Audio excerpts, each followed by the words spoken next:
There is a silence in the record where something essential should be.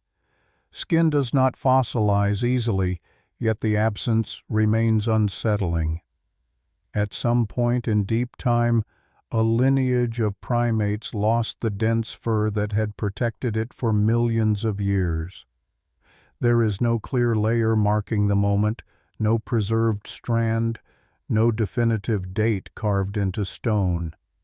The loss is inferred rather than witnessed, reconstructed from shadows and consequences rather than direct evidence.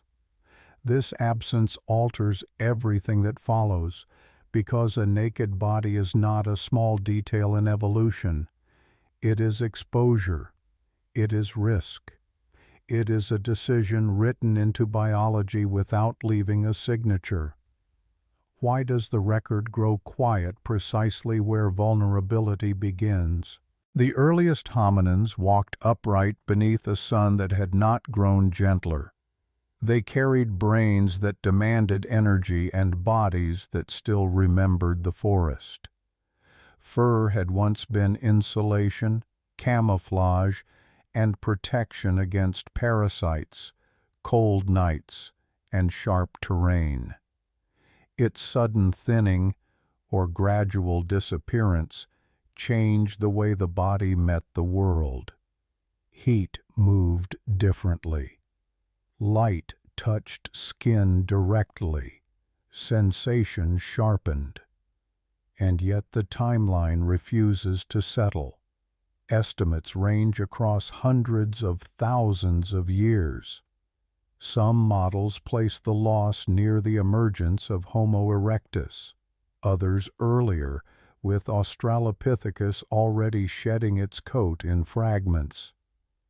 The uncertainty itself becomes part of the story. Evolutionary biology offers explanations, but they do not arrive as a single voice.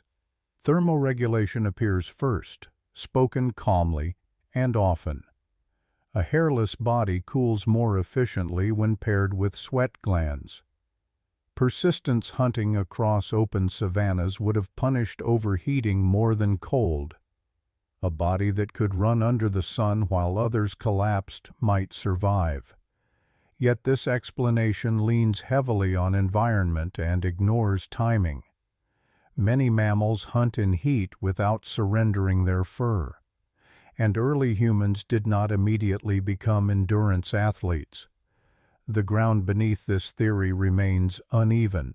Other hypotheses step forward quietly. Parasites thrive in dense hair, especially when groups grow larger and remain together longer. Lice, ticks, and disease may have exerted invisible pressure, selecting against fur not through dramatic moments, but through slow attrition. Bodies with less hair carried fewer burdens. Survival favored the less infested. This explanation feels plausible, yet it too lacks a clear beginning. Parasites had always existed. Why did fur become intolerable only then? Fire enters the picture later, but its glow casts shadows backward. Once warmth could be summoned at will, insulation lost some of its value. Nights grew safer. Cold could be negotiated, but fire does not explain the first step. It cannot justify exposure before mastery. Something else must have bridged the gap, something not preserved in ash or charcoal. The human skin itself begins to change in response. Without fur, pigmentation matters. Melanin deepens under equatorial skies, protecting against ultraviolet damage. The body becomes a surface that records the sun's history. This adaptation suggests duration, not accident. A naked body remained naked long enough to reshape its defenses. That endurance implies necessity rather than chance. What is rarely addressed is the psychological dimension of exposure. A furred body belongs fully to its environment. A naked one does not. The boundary between organism and world thins. Every breeze is felt. Every touch becomes information.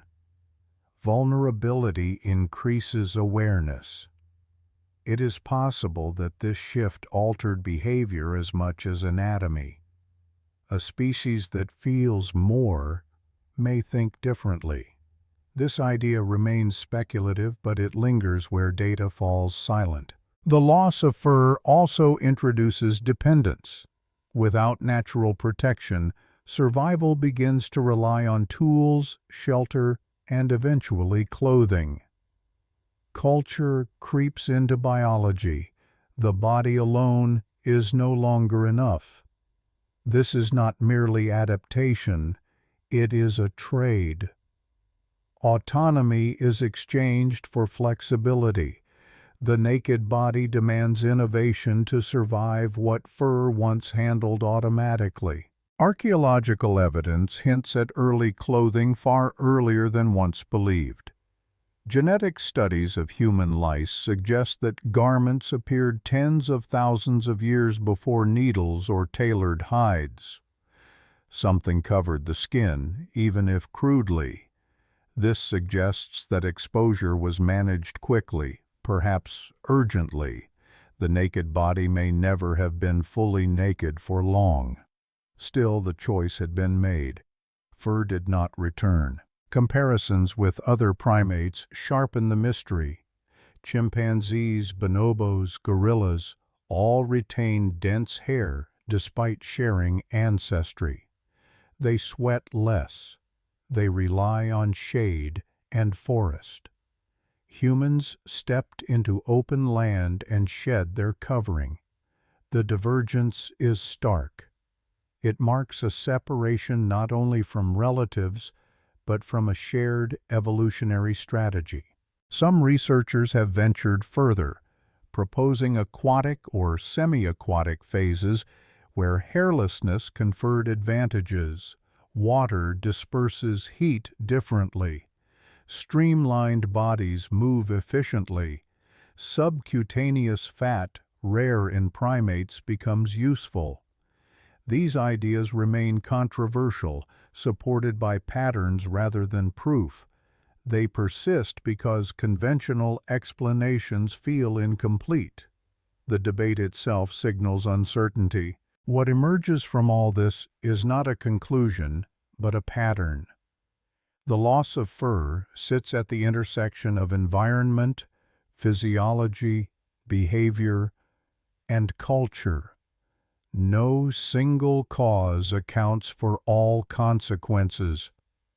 The record fragments here, as if the transformation resisted being reduced to one story. Perhaps it unfolded across multiple pressures, none sufficient alone. The naked human body becomes a canvas for later meanings. Shame, ornamentation, identity, protection, all arise because skin is visible. But these developments come later. At the beginning there is only exposure, and the quiet persistence of a lineage that survived it. The absence in the record remains. No clear fossil, no decisive moment. Only a body that stands apart from its origins, altered in a way that cannot be reversed. The loss of fur is not merely a biological footnote, it is a threshold, and thresholds rarely announce themselves when crossed. They are recognized only after the landscape has changed. If the body carries memory beyond what is written, then this transformation may still echo in sensation, in vulnerability, in the need to cover and uncover.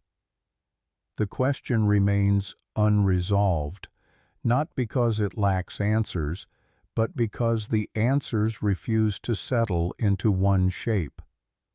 What kind of pressure convinces a species to abandon its own skin?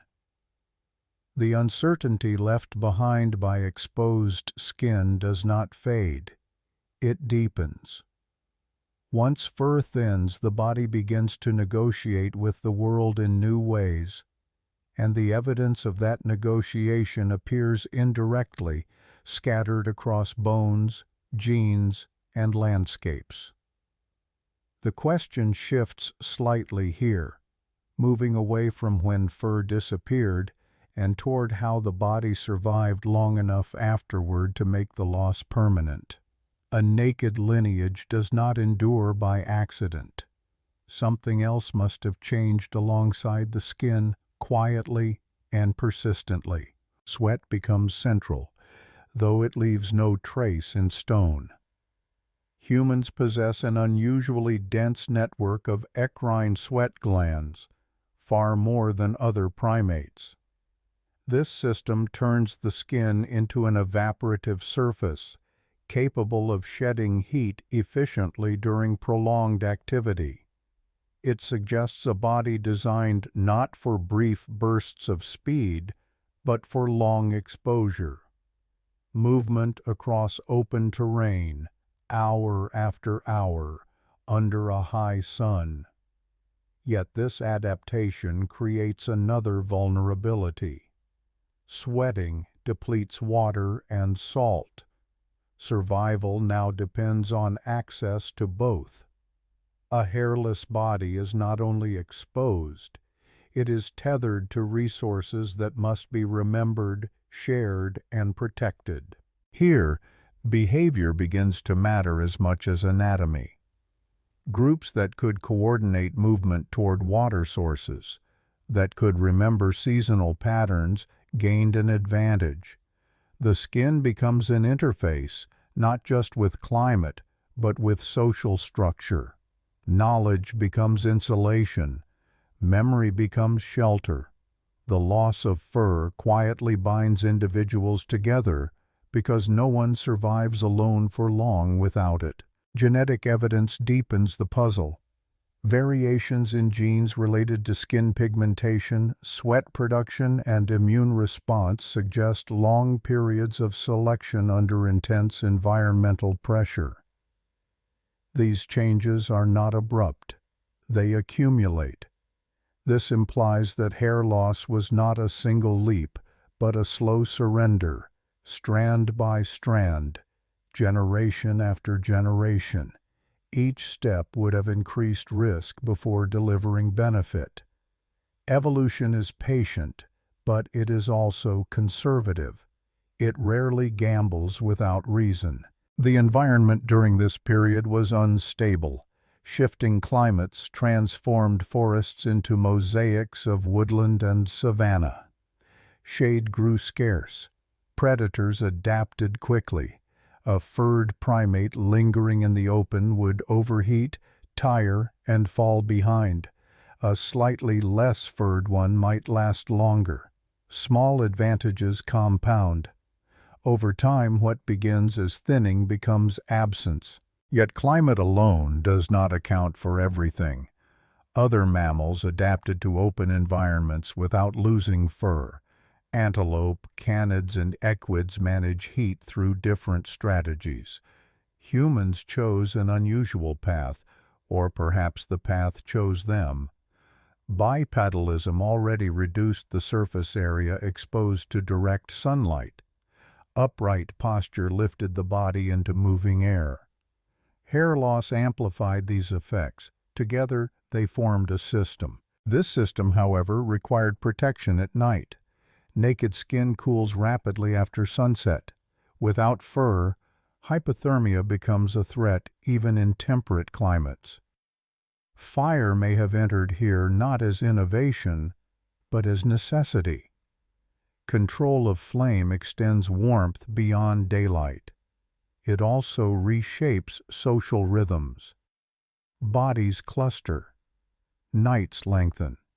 Stories begin to form around the fire not because of mythic impulse, but because survival encourages stillness and proximity. The naked body changes how time is experienced. Day becomes exertion. Night becomes recovery.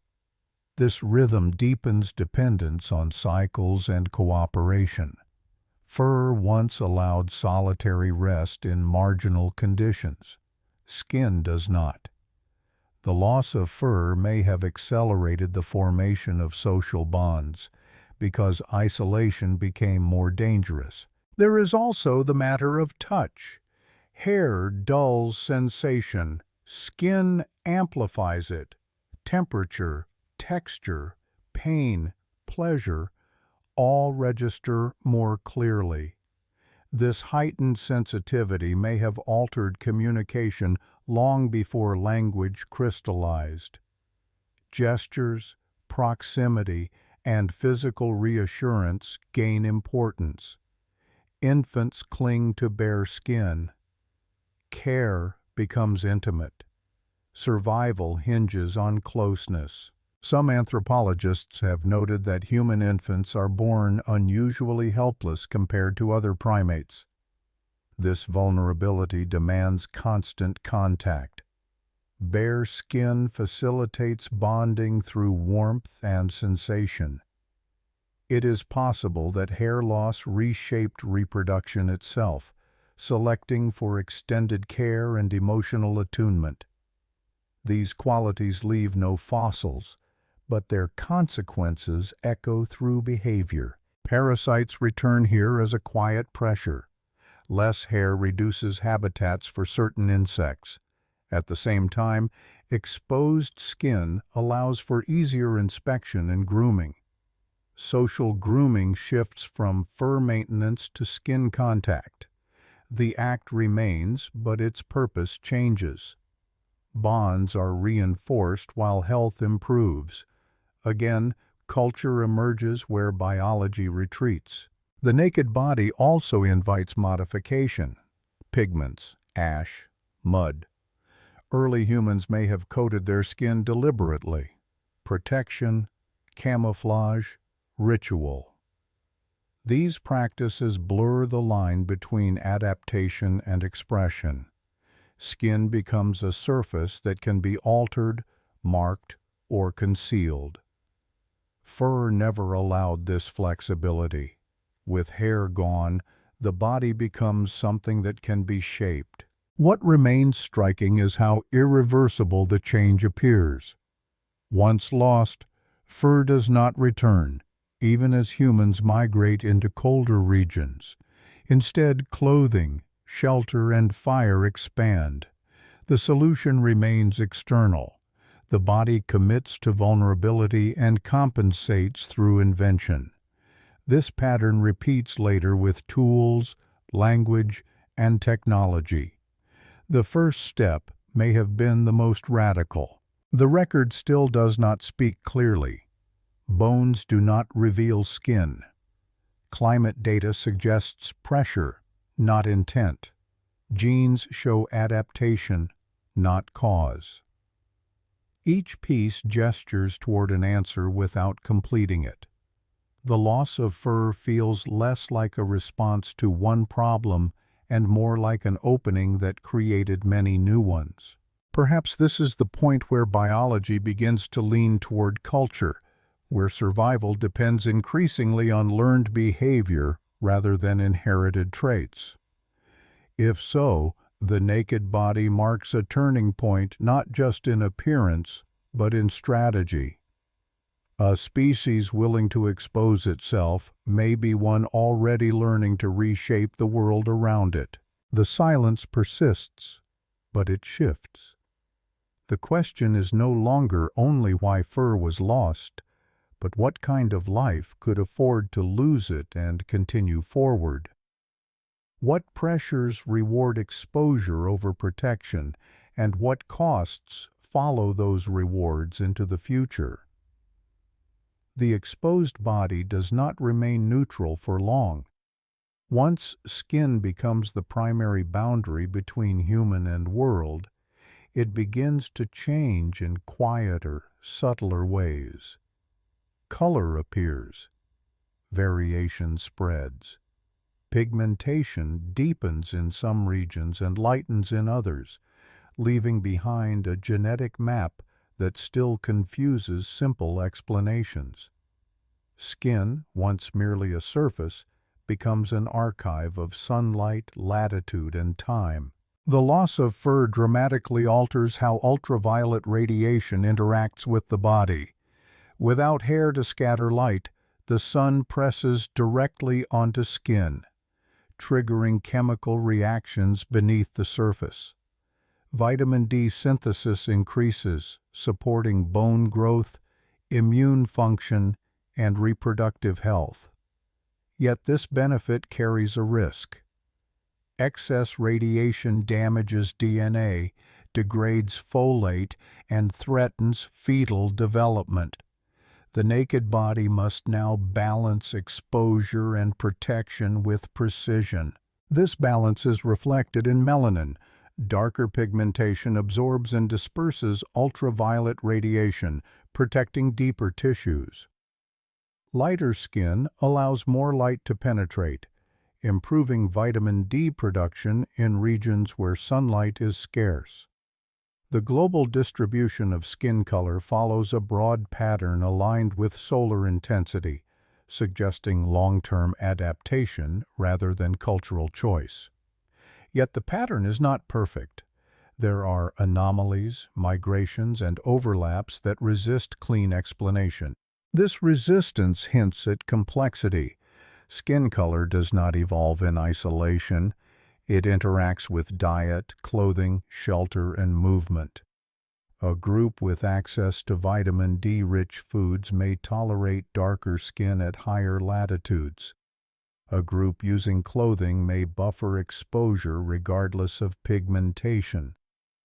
Culture once again entangles with biology, blurring causation. What remains consistent is the vulnerability. Bare skin cannot ignore the sun.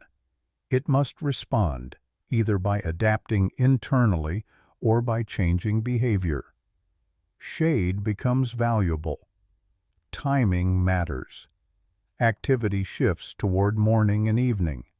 The day reorganizes itself around the skin's limits. In this sense, pigmentation is not merely a trait.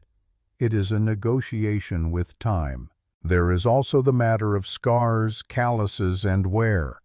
Skin records experience. Repeated exposure thickens certain areas. Injuries leave marks that persist. Unlike fur, which grows back unchanged, skin remembers. This memory is visible, shared, and interpretable. It may have influenced early social perception. A scar signals survival. Darkened hands suggest labor. The body tells a story without words. Some researchers propose that skin became a canvas for social signaling once fur receded. Paint, ash, and ochre appear early in the archaeological record. Their uses are debated: ritual, protection, identity, but their placement on the body suggests intention. Color applied to skin is temporary yet meaningful. It transforms appearance without permanence. This flexibility may have mattered in societies where identity needed to adapt quickly. The question of modesty also arises here, though it cannot be answered directly. Without fur, the body's contours are visible. Sexual characteristics are exposed year-round. This changes attraction, competition, and selection. Some have argued that hairlessness intensified sexual signaling, reinforcing pair bonding or altering mate choice. Others caution that such interpretations project modern assumptions backward. Still, the body's visibility cannot be ignored. Skin reveals age, health, and stress more clearly than fur. This transparency may have shaped trust and assessment within groups. Deception becomes harder when the body betrays fatigue or illness. Again, vulnerability promotes honesty, not through morality, but through exposure. As humans moved into colder climates, the challenge intensified. Skin without fur loses heat rapidly. Instead of regrowing hair, humans responded externally. animal skins, plant fibers, layered coverings. Clothing appears sporadically at first, inferred from tools and needles rather than preserved garments. Its emergence suggests a shift. Adaptation no longer relies solely on the body's limits, but on extending them artificially. This shift carries consequences. Once protection is external, the body is freed from certain constraints. Hair does not need to return if shelter and clothing compensate. Over generations, selection pressures change. Skin remains thin. Sweat remains abundant. The commitment to nakedness becomes locked in, even as environments grow harsher. Clothing also introduces symbolism. What begins as insulation becomes expression. Covering and uncovering gain meaning. Social norms emerge. Skin, once simply present, becomes something to be managed. This management varies across cultures, climates, and time periods, suggesting that the biological change opened a door rather than dictated a path. The immune system enters the story quietly. Skin is a barrier not only to climate, but to pathogens. Without fur, parasites encounter fewer obstacles, but the skin itself responds. Sebaceous glands secrete oils with antimicrobial properties. Microbiomes develop. The surface of the body becomes an ecosystem. These invisible dynamics shape health in ways still being uncovered. Some evolutionary biologists have noted that hairlessness may reduce the spread of certain diseases by making parasites more visible and easier to remove. Grooming shifts focus. Social inspection replaces fur picking. Care becomes deliberate. Health becomes communal responsibility. The cumulative picture is one of trade-offs layered upon trade-offs. Skin gains sensitivity but loses insulation. Pigmentation protects but limits synthesis. Clothing shields but separates the body from environment.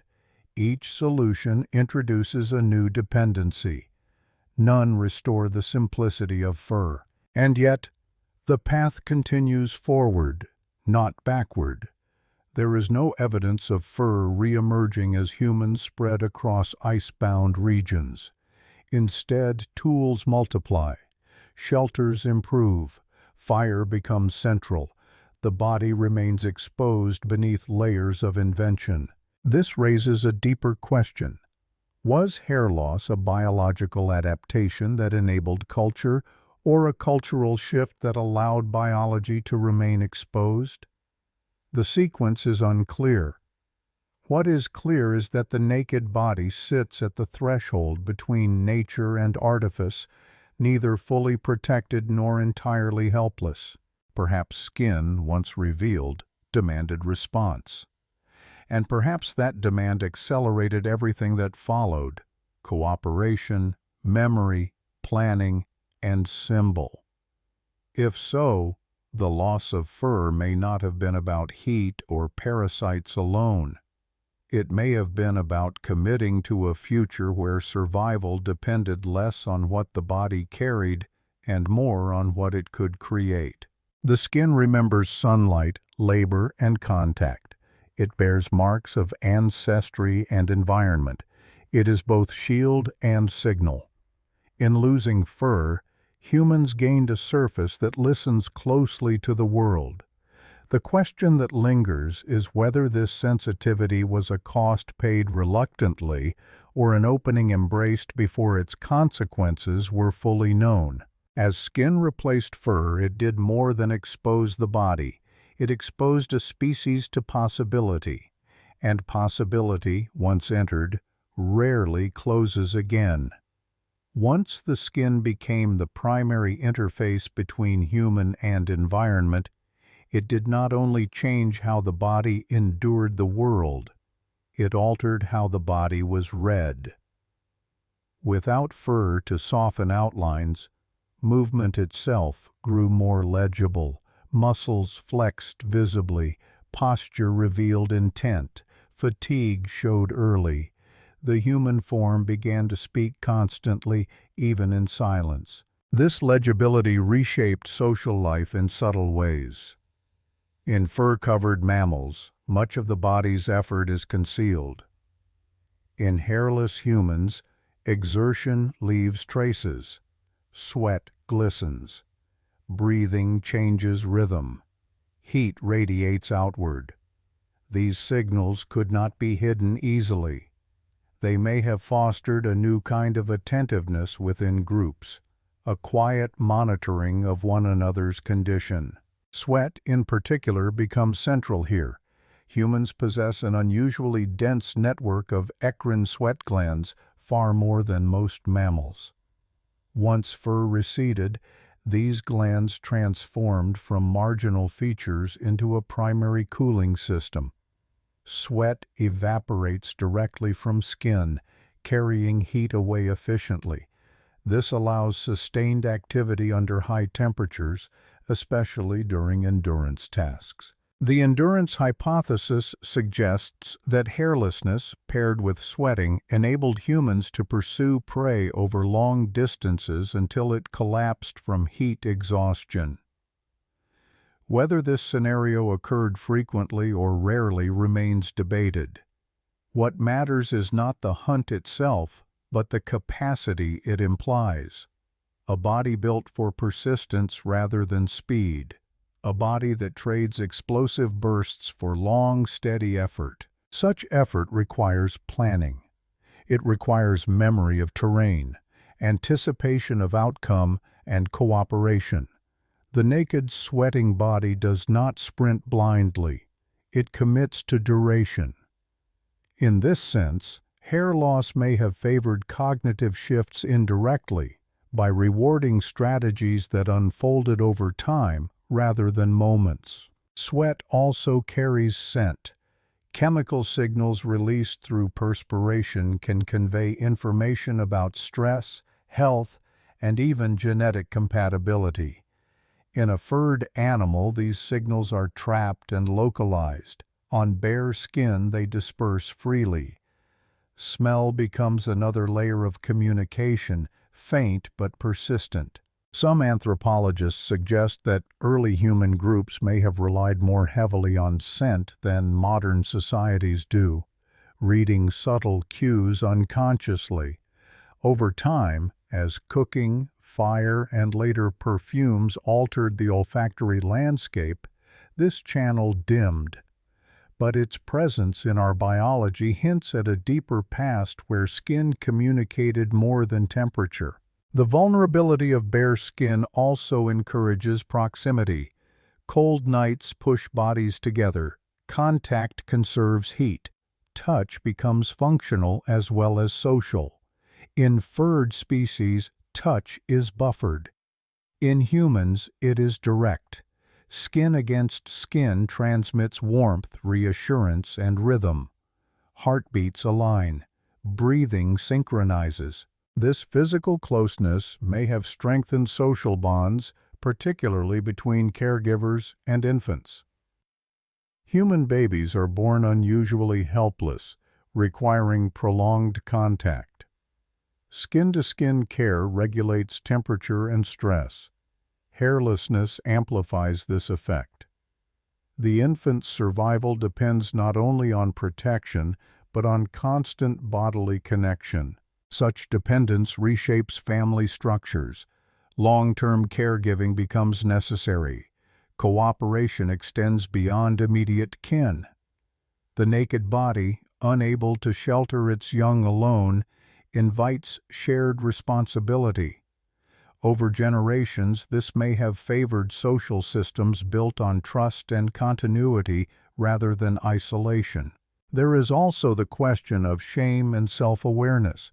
Without fur, the body cannot hide certain aspects of itself. Sexual arousal, injury, aging, all become visible. This visibility may have introduced new forms of self-consciousness, awareness of being seen. awareness of how one appears to others. Some theorists propose that this awareness contributed to the development of symbolic behavior. When the body itself becomes a message, humans may begin to modify that message intentionally. Adornment, scarification, posture, and later clothing all intervene between self and observer. Culture arises not to cover the body, but to reframe it. Importantly, this does not require vanity in the modern sense. It requires only recognition that appearance affects interaction, that skin is not private, that it speaks even when the mouth does not. As humans moved into diverse environments, these dynamics intensified. In colder regions, the contrast between exposed skin and covering materials sharpened distinctions. Clothing creates boundaries. Who is inside the fur or fabric and who is not? Who shares warmth and who remains outside? With boundaries come norms. When to cover, when to reveal.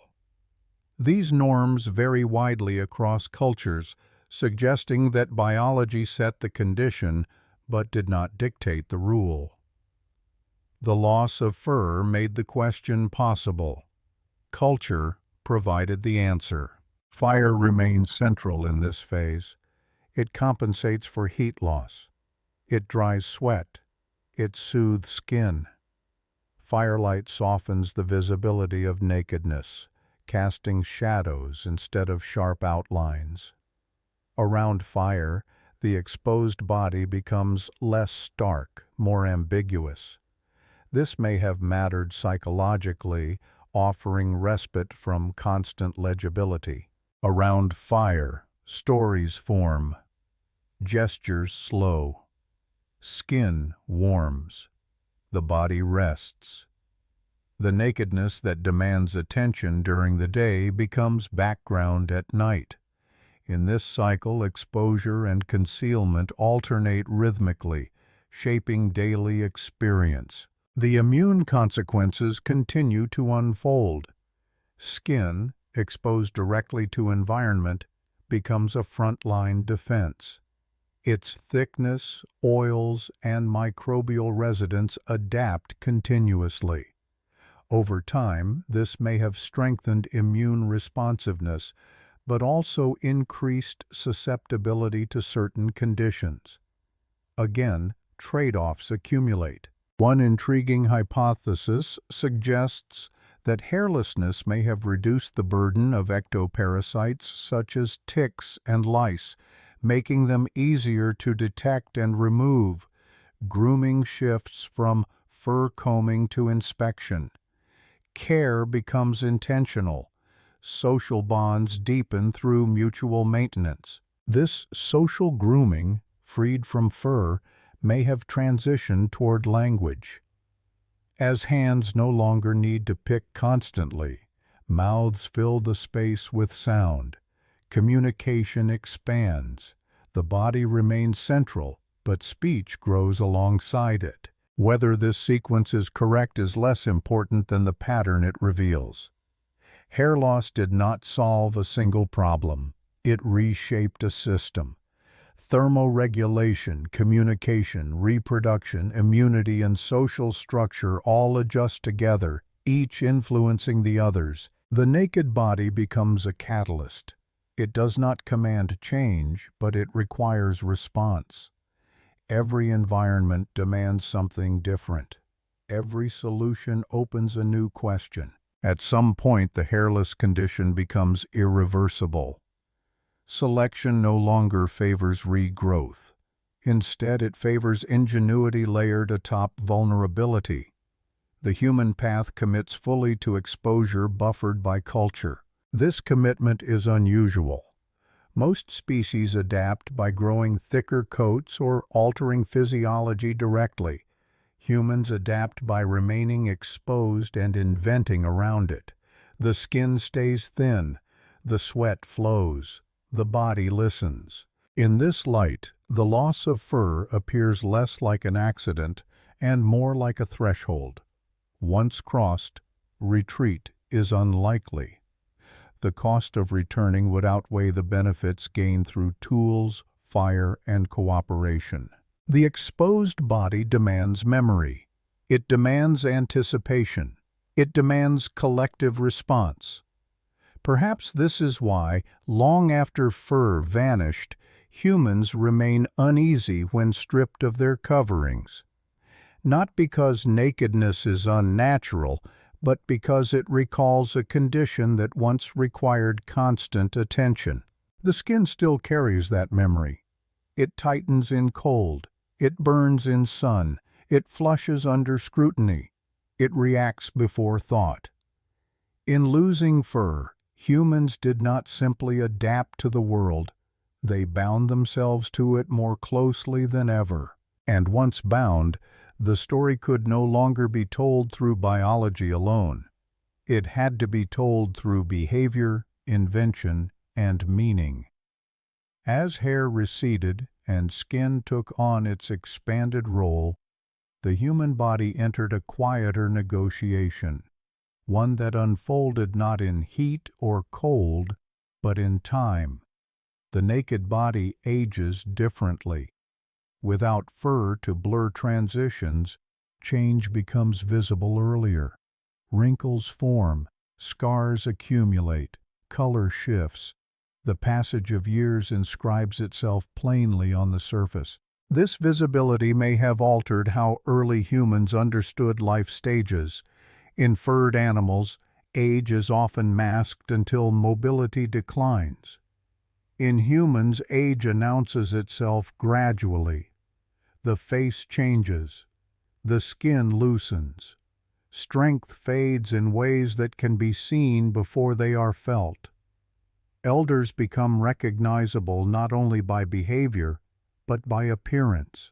Recognition invites response. If age can be seen, it can be anticipated. Care can begin before collapse. Knowledge can be transferred before it is lost. The exposed body may have allowed societies to plan around decline rather than react to it suddenly. This planning favors continuity over replacement. Longevity itself becomes more meaningful when it is visible. An older body carries authority not through dominance, but through survival. It signals endurance. It suggests memory. The skin becomes a ledger of lived experience. In this sense, hairlessness may have elevated the social role of elders, anchoring group memory in flesh rather than artifact. But visibility also invites vulnerability. A body marked by age or injury is less able to hide weakness. This could lead to exclusion or to protection. Evidence from archaeological sites suggests the latter occurred often enough to matter. Individuals with long-healed injuries, missing teeth, or impaired mobility appear to have survived for years. Someone fed them. Someone slowed for them. Such care implies a social environment where visibility does not automatically lead to abandonment. Instead, it may encourage responsibility. When weakness is hidden, it can be ignored. When it is visible, it demands acknowledgement. This dynamic extends to illness. Skin reflects health, pallor, lesions, swelling. These signs appear early. In a hairless body, disease cannot remain private. The group becomes aware. Responses must follow. Isolation, treatment, ritual, whatever the cultural solution, the trigger is exposure. Some scholars have suggested that this constant visibility may have shaped early concepts of empathy. To see suffering directly is different from inferring it. The naked body does not allow abstraction. Pain is present. It alters posture, breath, and expression. Others cannot pretend not to notice. This does not imply compassion in the modern moral sense, it implies consequence. Groups that ignore visible illness risk contagion or loss of labor. Groups that respond effectively preserve stability. Over time, selection may favor attentiveness, not because it is kind, but because it works. The skin also becomes central to learning. Children observe adult bodies constantly. They see effort, injury, recovery. They watch hands toughen and soften. They notice how exposure affects the body. Knowledge of limits is transmitted visually without instruction. This learning may be especially important in a species that relies on endurance rather than speed. Knowing how far the body can go, how long it can work, when it must rest, these are lessons written on skin and muscle, read through observation. The transition from fur to skin thus alters pedagogy. Teaching becomes embodied. The body demonstrates what is possible and what is costly. Mistakes are visible. Success leaves marks. There is little separation between theory and practice. Over time, this visibility may have shaped attitudes toward risk. A furred animal may recover from a failed attempt with little visible consequence. A human who misjudges exposure may burn, scar, or weaken. The cost remains. Risk becomes memorable. Memory of cost influences behavior. It encourages caution, planning, and incremental change. In this way, hairlessness may have subtly selected for foresight, not through abstract reasoning but through visible consequence. The psychological implications deepen when the body becomes a social object. Without fur, the human body invites comparison. Differences in strength, symmetry, and endurance stand out. These differences may influence status, attraction, and role assignment. However, because skin changes over time, such status is unstable. Youth fades. Strength wanes. Appearance shifts. A system built solely on physical dominance would collapse quickly. Stability requires other forms of value: knowledge, reliability, cooperation. Thus, the exposed body may have undermined rigid hierarchies by ensuring that no advantage remains permanent. The body reminds everyone of impermanence. Even the strongest will change. This awareness may temper domination and encourage reciprocity. Sexual selection also changes shape here. In many mammals, fur displays play a role in courtship. In humans, skin takes over. Subtle cues, color changes, warmth, texture become relevant. Attraction may become more responsive to context rather than fixed signals. This fluidity complicates simple evolutionary narratives. Mate choice becomes influenced by health, behavior, and timing rather than static traits. Again, the naked body introduces variability rather than certainty. The emergence of adornment fits into this uncertainty. When the body alone cannot stabilize identity, external markers assist. Paint, beads, scars, and later clothing provide continuity amid change. They allow individuals to signal affiliation even as bodies age. Importantly, these markers are optional. They can be applied, removed, altered. This contrasts with fur patterns, which are fixed. Identity becomes negotiable. Social roles become flexible. The body no longer dictates everything. Yet beneath these layers, the skin remains active. It feels temperature. It reacts to stress. It flushes with emotion. These reactions bypass conscious control. They remind the group that beneath symbols and signals, biology persists. In moments of fear or excitement, skin reveals truth. Goosebumps rise. Color drains or intensifies. Sweat appears. These signals may have shaped early communication, conveying information faster than speech. Even today, such responses carry meaning, though often misinterpreted. The body still speaks. We still read it, sometimes unconsciously. The loss of fur thus transforms not only survival strategies, but perception itself. The human eye becomes trained to read bodies. Social intelligence expands. Interpretation becomes constant. As humans spread into environments requiring greater cooperation, this interpretive skill may have grown more important than raw strength. Understanding others' limits, intentions, and states becomes critical. The exposed body provides data. Over generations, selection may favor those who read these signals well. Empathy, anticipation, and coordination gain value.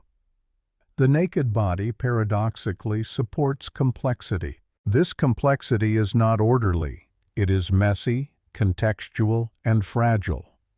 Misreading a signal can lead to conflict or neglect. But the system evolves anyway, shaped by feedback. The skin, always present, absorbs this history. It becomes the medium through which time, emotion, and relationship pass. It carries marks of sun and strain.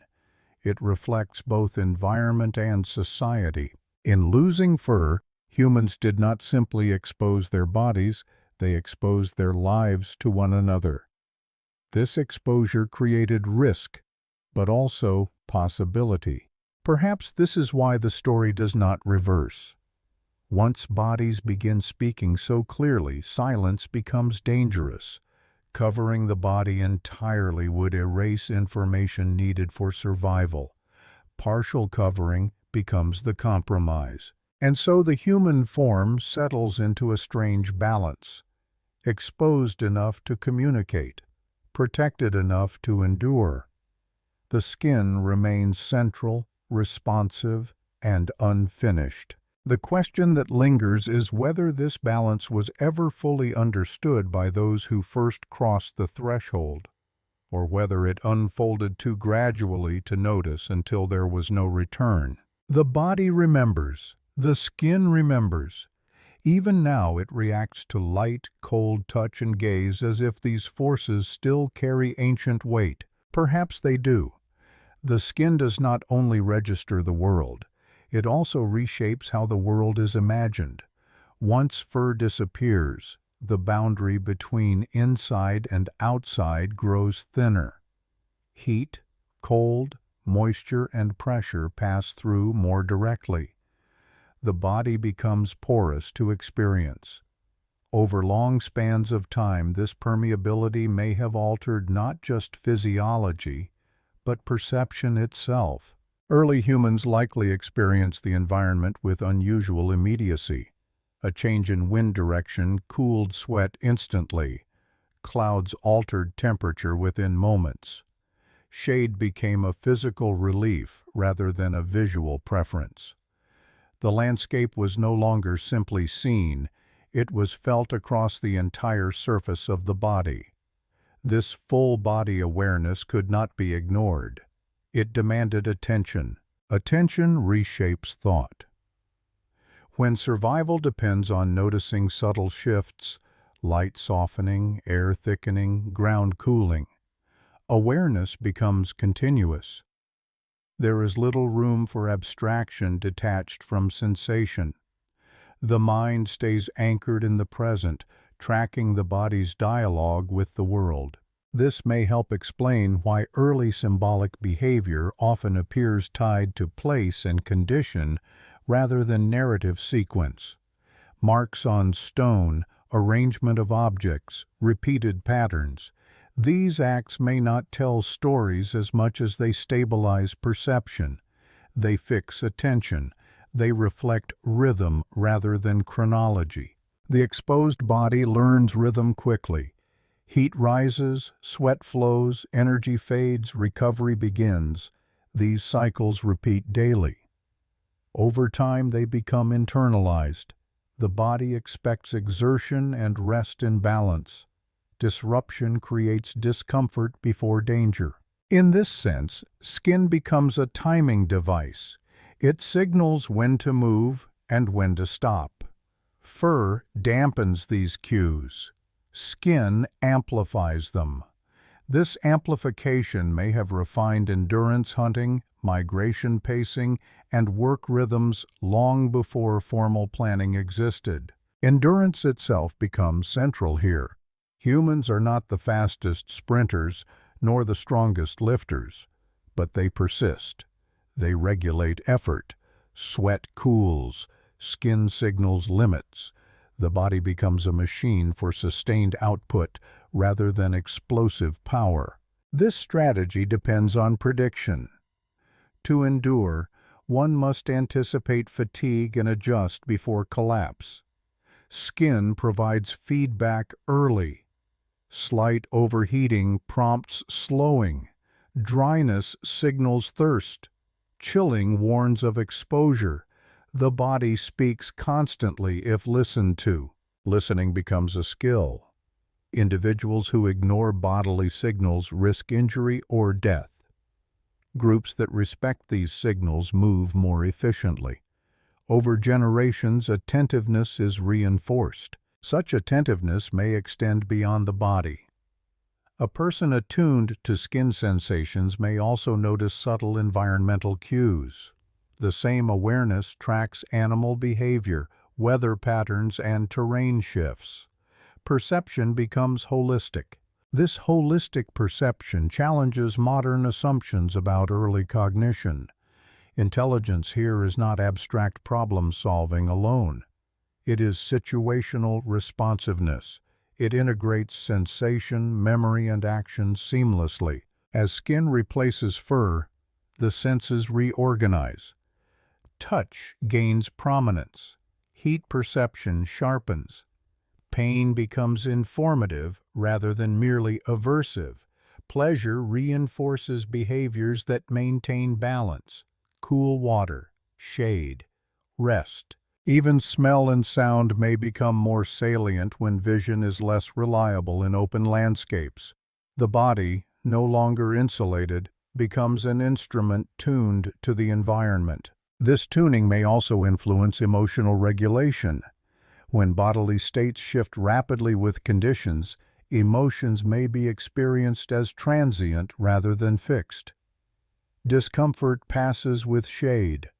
Relief follows water. Mood remains linked to circumstance rather than internal narrative. Such a system discourages rumination. There is little benefit in dwelling on past discomfort when present conditions demand response. Attention stays outward. This does not mean early humans lacked memory or reflection. It suggests that reflection remained embodied.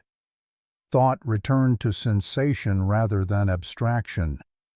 Lessons were learned through repetition and feeling, not explanation. Over time, this embodied thinking may have shaped early ethics. Right and wrong become associated with outcomes felt directly. Pain avoided, balance maintained, rather than codified rules. Morality emerges as responsiveness rather than doctrine.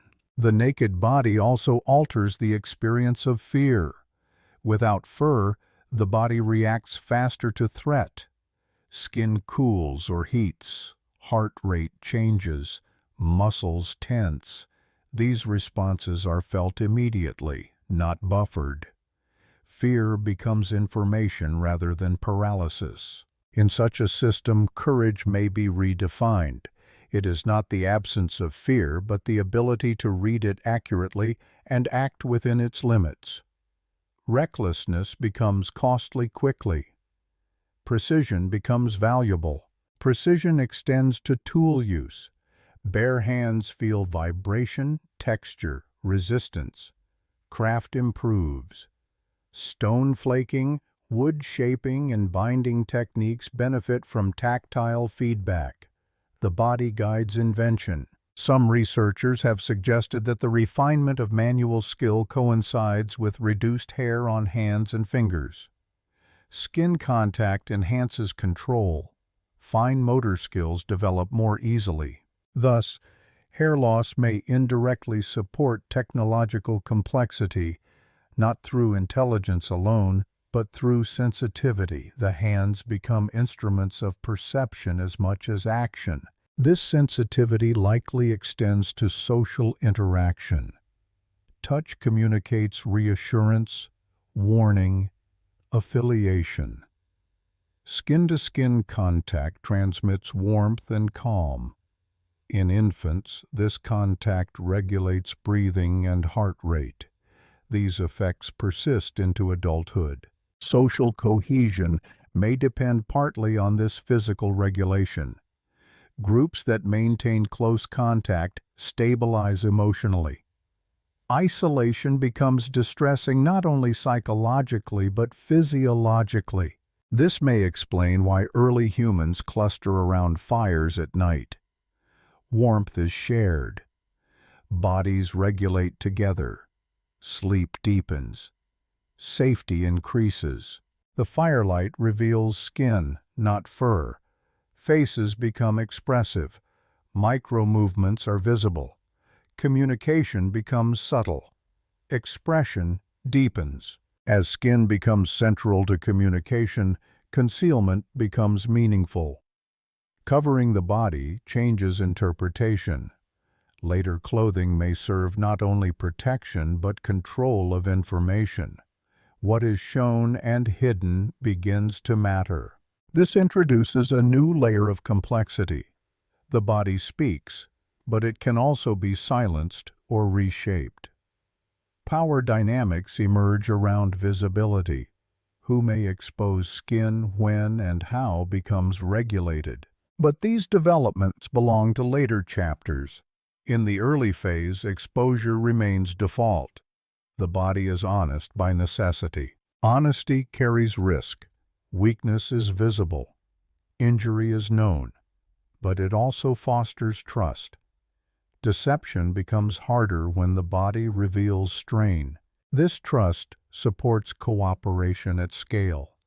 When intentions can be read quickly, coordination improves.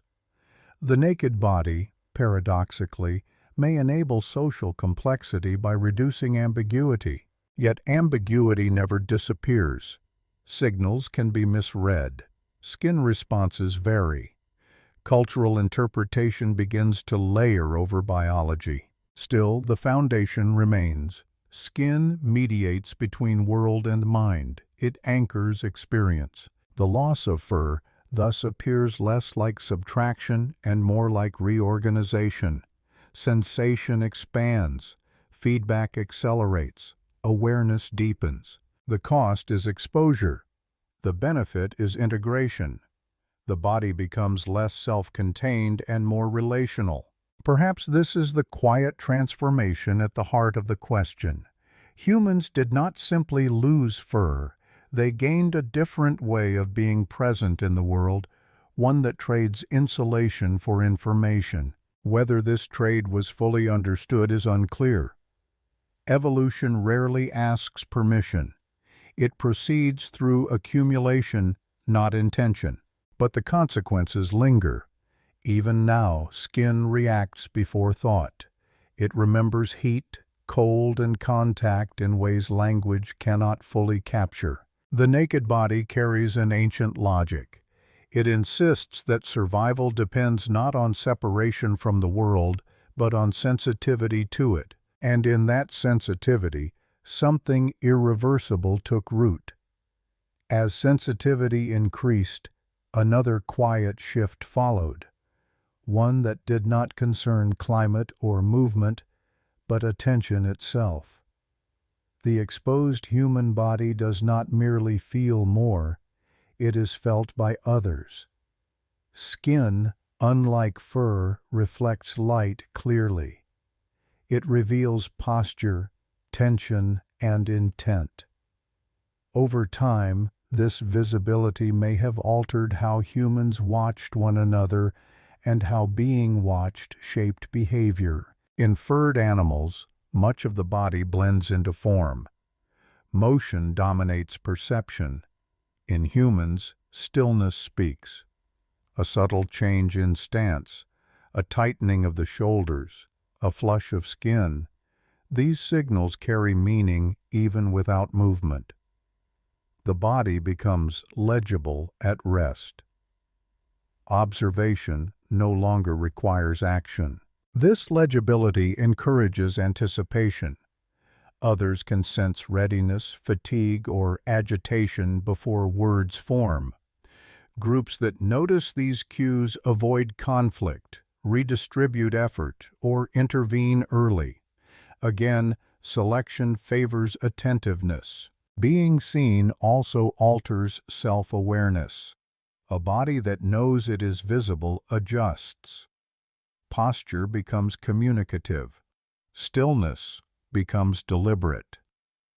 The sense of being observed may have shaped early forms of self-regulation long before reflective thought. This is not consciousness in the modern philosophical sense. It is responsiveness to gaze. The naked body exists within a field of perception shared by the group. Privacy is rare. Behavior unfolds publicly. Public life carries pressure. Repeated exposure encourages conformity, but also accountability. Actions are remembered because they are seen. Reputation forms through observation rather than record. This environment discourages extremes. Aggression leaves visible traces, bruises, cuts, scars. So does neglect. A body that fails to share work weakens visibly. Others notice. Social feedback arrives quickly. The exposed body thus becomes a moral surface, not in symbolic terms but practical ones. The group reads bodies as evidence of participation. Contribution shows in muscle tone and endurance. Absence shows in decline. This reading does not require judgment. It is automatic. The body tells a story regardless of intention. In such conditions, deception is costly. One cannot easily feign strength or hide exhaustion. Long-term deception becomes unsustainable. Cooperation becomes the path of least resistance. This may explain why early social structures rely less on enforcement and more on mutual dependence. When behavior is visible, systems self-regulate. Yet visibility also increases vulnerability to dominance. Stronger individuals can intimidate through presence alone. The naked body displays size and strength clearly. Hierarchy can form quickly, but hierarchy remains unstable when bodies change.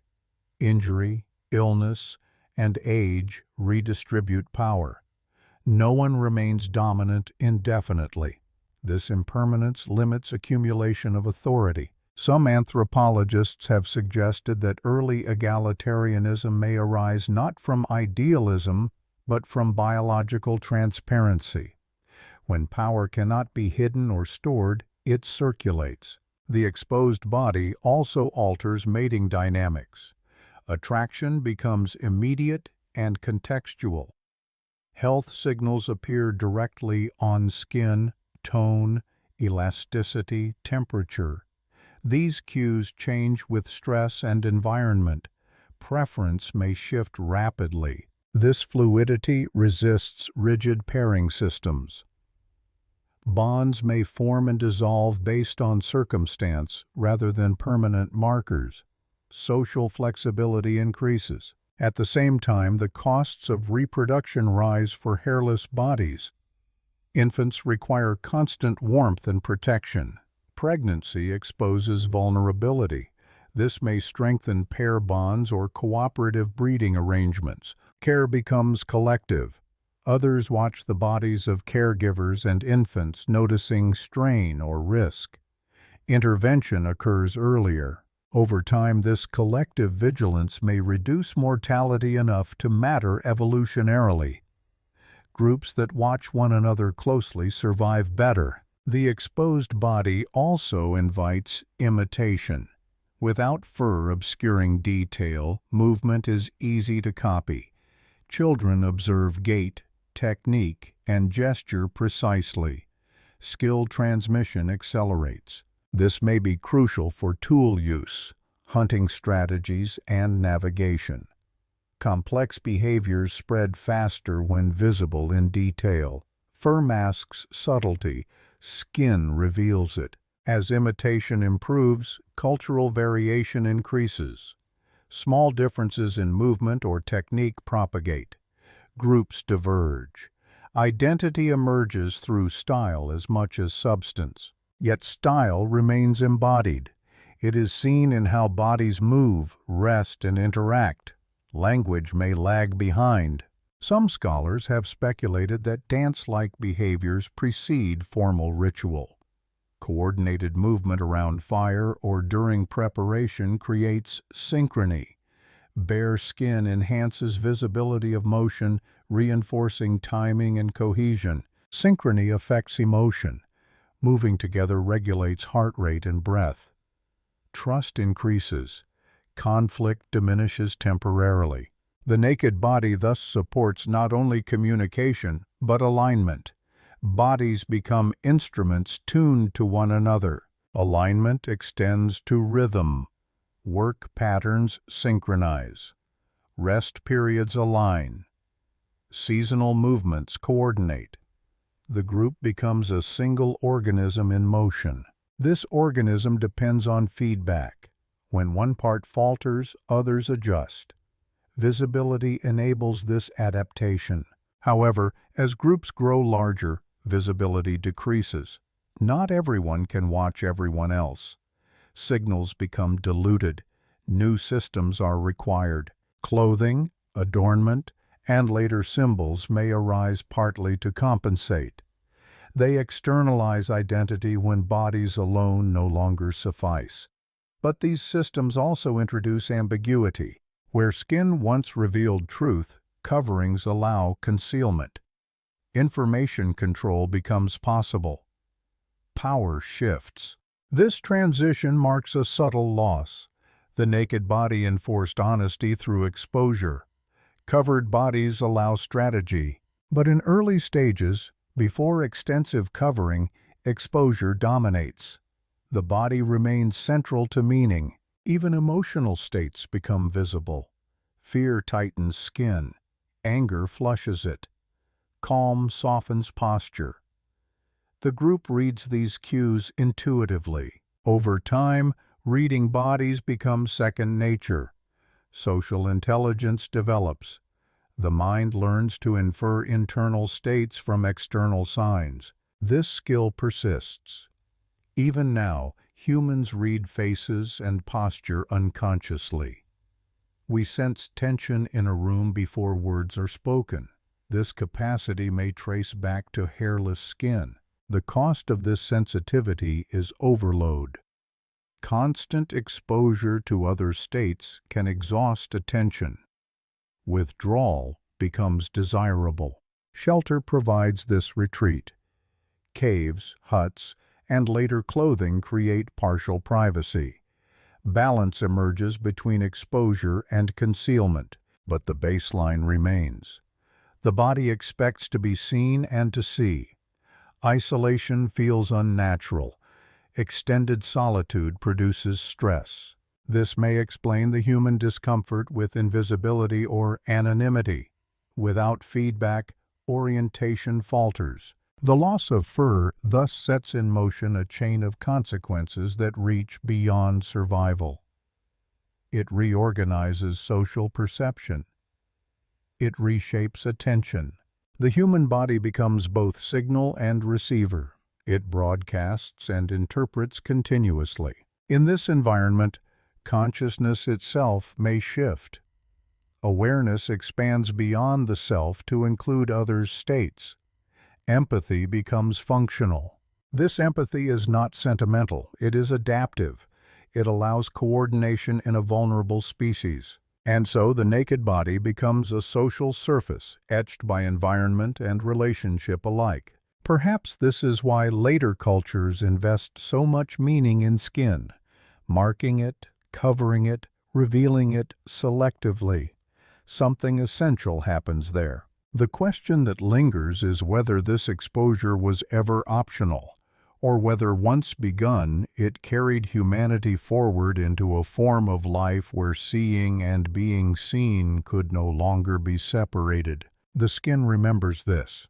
Even now a gaze can warm or chill, a touch can calm or unsettle. These responses feel immediate because they are ancient. The fur is gone, but its absence still shapes how humans meet one another in the open air. As visibility reshaped social life, another consequence unfolded quietly beneath awareness: the relationship between bare skin and heat. Fur insulates, skin releases. This difference seems simple, almost mechanical, yet its implications stretch far beyond temperature. The loss of fur altered how the human body managed energy, and in doing so, it subtly redirected the course of human behavior. In a furred body, heat is retained by default. Cooling requires shade, rest, or water. In a hairless body, cooling becomes active.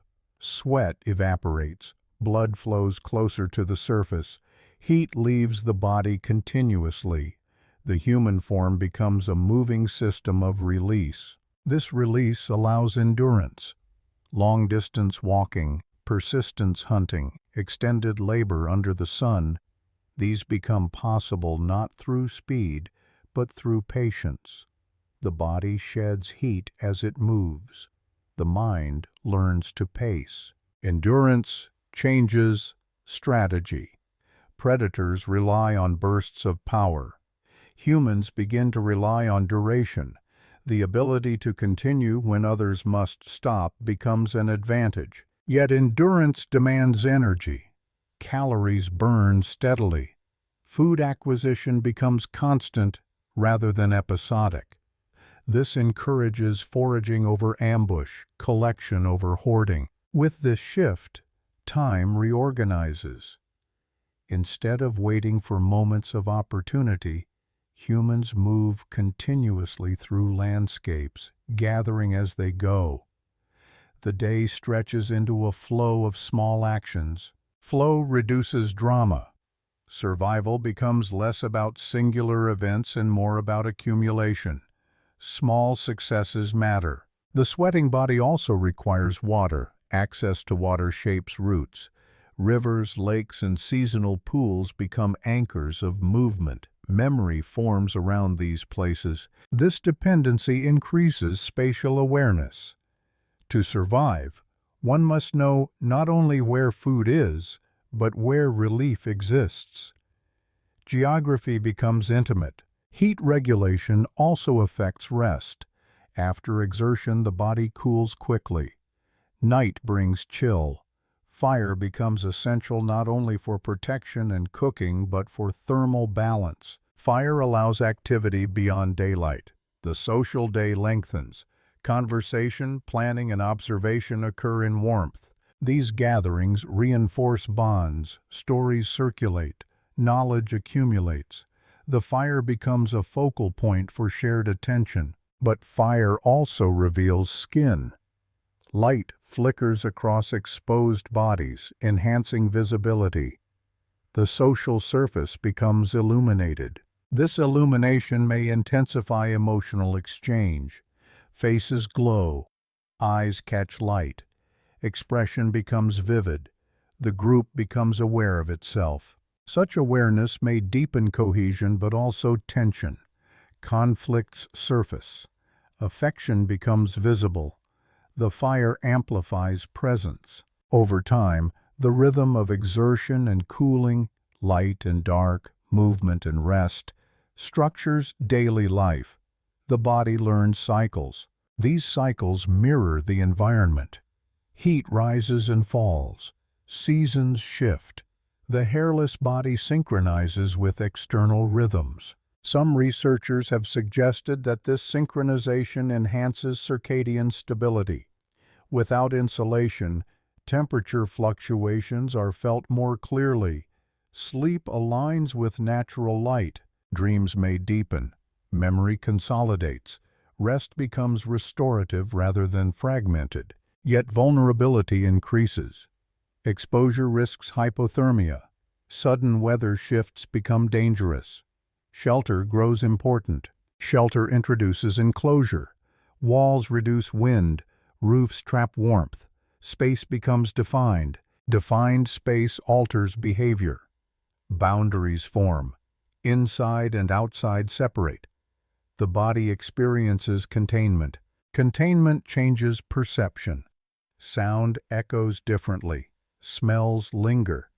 The social environment thickens. Over time, enclosed spaces may foster reflection. Attention turns inward during rest. Thought deepens. But enclosure also limits movement. Muscles relax. Endurance declines. The balance shifts. This balance may have oscillated across generations. Periods of mobility followed by periods of settlement. The hairless body adapts to both but differently. In mobility, skin is an advantage. In settlement, it becomes a liability. Protection is required. Clothing emerges. Clothing reintroduces insulation selectively. It allows modulation. One can cover or uncover. Control returns. With control comes choice. Identity becomes externalized. Dress signals status, role, or affiliation. This externalization changes social reading. Where skin once told the truth, garments now mediate. Interpretation becomes layered. Yet the underlying physiology remains. Heat must still escape. Sweat persists. The body negotiates with its coverings. This negotiation shapes fashion. Loose garments in heat, tight ones in cold. Cultural adaptation mirrors biological need. But clothing also conceals cues. Emotion becomes harder to read. Deception becomes possible. The transparency of the naked body fades. Complexity increases. Still, beneath layers, the body remembers exposure. Heat stress triggers ancient responses. Panic rises when air stagnates. Calm returns in open spaces. This memory influences preference. Humans seek breezes. They open windows. They move outdoors. The pleasure of wind on skin remains primal. It cools, soothes, signals relief. Similarly, water contact provides immediate comfort. Bathing rituals emerge. Rivers become sacred. These practices echo evolutionary necessity. They are not aesthetic alone. They are physiological. As societies grow complex, these needs persist. Urban planning must accommodate them. Failure leads to unrest. Crowded, overheated spaces exhaust attention. Aggression rises. Cooperation falters. Some ancient cities align streets to winds. Others incorporate baths and fountains. These designs may reflect intuitive understanding of the hairless body. Yet modern environments often ignore this. Climate control replaces natural regulation. The body adapts again, but at a cost. Artificial cooling reduces movement. Endurance declines. Sedentary life expands. The evolutionary legacy of heat regulation becomes dormant, but not erased. The body still expects exertion followed by cooling.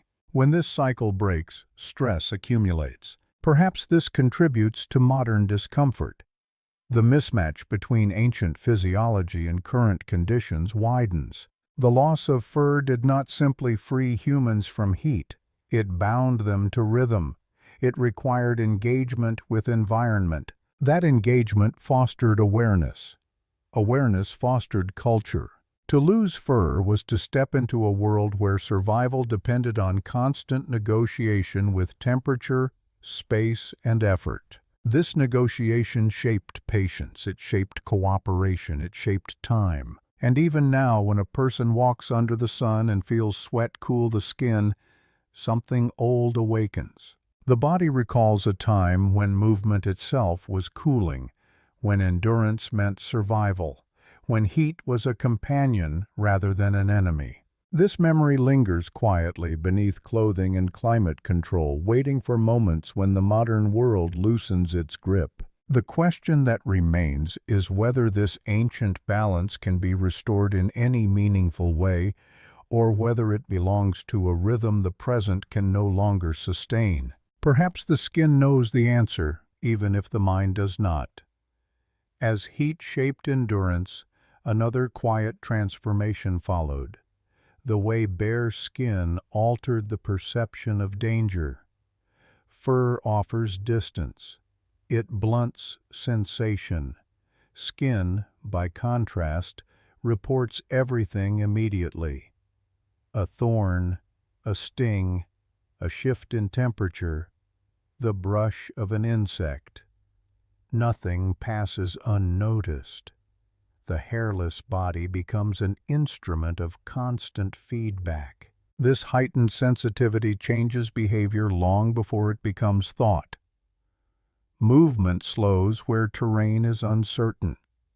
Attention sharpens at the edges of perception. The ground is tested before weight is committed. Caution becomes embodied. Pain, in this context, is not an enemy. It is a guide. It teaches limits. It signals risk before damage accumulates. The skin learns to speak in small warnings rather than silent failures. Over generations, this feedback refines spatial intelligence. Hands grow curious, feet learn texture, the body reads the land through contact. This contact fosters intimacy with materials. Stone, wood, bone, each has a feel. Tools are not abstract objects. They are extensions of touch. Craft improves as sensation guides precision. Bare skin also changes how danger is anticipated. Without fur to mask airflow or movement, the body feels shifts in wind. A breeze that stops abruptly may signal obstruction. A current moving against expectation may indicate presence. The senses integrate. Skin collaborates with sight and hearing. Perception becomes layered. This layering supports vigilance without panic. Awareness spreads across the body rather than concentrating in the eyes alone. The result is a calm readiness. Such readiness supports group survival. Individuals notice subtle changes others miss. Warnings circulate quickly, but sensitivity carries cost. Injury hurts more. Healing requires care. Infection risk increases. Cleanliness becomes important. Water use expands. Washing soothes skin and reduces parasites. Grooming becomes social. Touch gains purpose. Through grooming, bonds form. Trust deepens. Vulnerability is shared. This sharing reinforces cohesion. Those who tend wounds are valued. Knowledge of herbs and treatment spreads. Healing becomes a social role. The first caregivers emerge not through doctrine but necessity. As skin replaces fur, the boundary between internal and external narrows. The environment impresses itself upon the body more directly. This may influence emotional life. Physical discomfort can mirror social stress. Relief feels communal. When warmth, safety, and touch align, calm spreads. When any are absent, unease grows. These dynamics may shape early moral intuitions. Harm is felt, not conceptualized. Care is immediate. Punishment, if it occurs, is visible. Pain is known. Excess cruelty risks retaliation and group fracture. Thus, restraint becomes adaptive. Conflict resolves quickly or disperses through movement. In this setting, social rules are not written, they are felt. The skin participates in ethics. This participation blurs the line between physical and moral sensation. Shame, for example, manifests as heat, exposure, discomfort. Covering the body can reduce this sensation. Clothing becomes not only practical, but psychological. As garments appear, sensitivity changes. The skin learns to rely on layers. Direct feedback dulls. This dulling allows new behaviors, harder labor, rougher terrain, longer exposure to cold. But it also permits distance. Suffering can be hidden. Neglect becomes possible. Where bare skin demanded attention, covered skin can be ignored. This shift may alter social responsibility. When pain is less visible, empathy requires imagination. Imagination can fail. Thus, clothing introduces both protection and separation. It shields the body but obscures need. Over time, this may reshape social structures. Institutions replace immediate care. Rules replace intuition. Yet beneath coverings, the skin remains alert. Pressure builds when sensation is blocked. This pressure may express as restlessness, the desire to remove layers, to feel air, to reconnect. Rituals emerge that involve exposure, bathing, dance, rites of passage. These moments return the body to openness. Such rituals may reset sensitivity. They remind participants of shared vulnerability. In many cultures, initiation involves controlled pain or exposure. These experiences mark transitions. They teach limits. The hairless body endures these tests differently than a furred one. Sensation is intense, memory deep. Memory binds individuals to group narratives. Shared trials become stories. Storytelling reinforces lessons. Danger, care, restraint, these themes recur. As societies complexify, controlled exposure becomes symbolic. Firewalking, fasting, purification. The roots of these practices may trace back to a time when skin was the primary interface with risk. Even today, adrenaline sports and extreme experiences attract participants seeking sensation. Perhaps this is an echo. The modern world dulls skin through climate control, smooth surfaces, and constant clothing. Sensory deprivation grows unnoticed. In response, people seek intensity, heat, cold, pressure, speed. These pursuits may not be novelty. They may be attempts to recover feedback lost. When sensation returns, attention sharpens.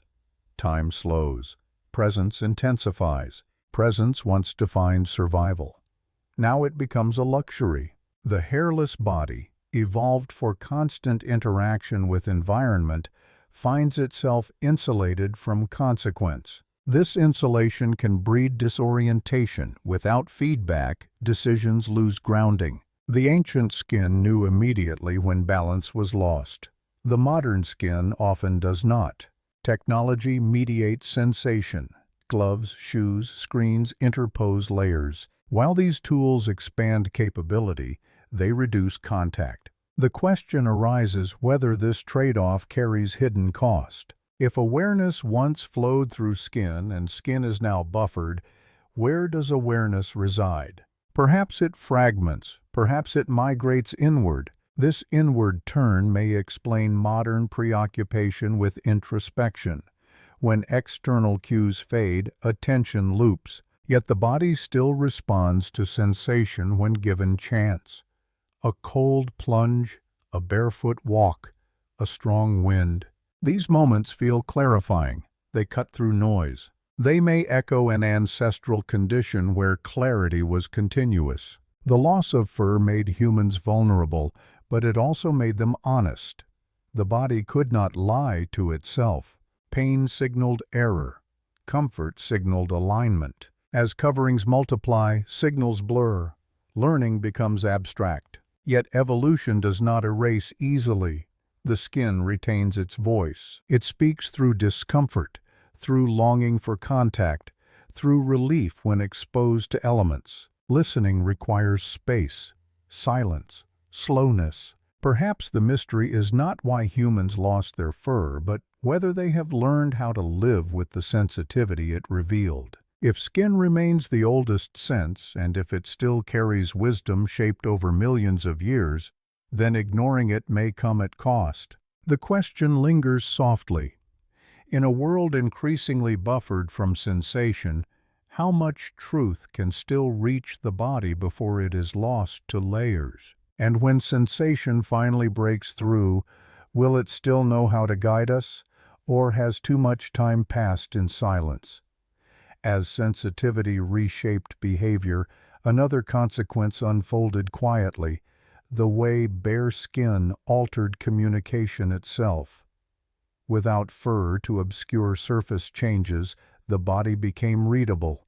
Heat flushed across cheeks. Goose flesh rose in cold or fear. Sweat appeared with exertion or stress. The skin began to speak before words existed. These signals were immediate and difficult to fake. They revealed effort, illness, readiness, and emotion. In small groups, such transparency mattered. Trust did not rely on explanation. It relied on observation. A body that flushed with shame signaled awareness of error. A body that remained calm under strain suggested reliability. Over time, these cues shaped social learning. Individuals learned to read one another instinctively. This reading reduced the need for constant speech. Much could be known without articulation. Coordination improved through glance and posture. Bare skin amplified this system. Where fur would have hidden subtle shifts, skin made them visible. Social feedback accelerated. This may have influenced the development of empathy. When distress is visible, response follows naturally. Care becomes reflexive rather than moralized. In such settings, deception carries risk. Lies strain the body. The skin betrays tension. Sustained dishonesty becomes exhausting. Thus, cooperation may have been reinforced not by ideals, but by physiology. As language evolved, it layered over this older system. Words refined meaning, but the body still anchored truth. Even today, tone and expression often outweigh content. This preference may be inherited. Yet as clothing spread, visibility changed. Emotions hid behind fabric. Signals softened. Faces remained exposed, but much information vanished.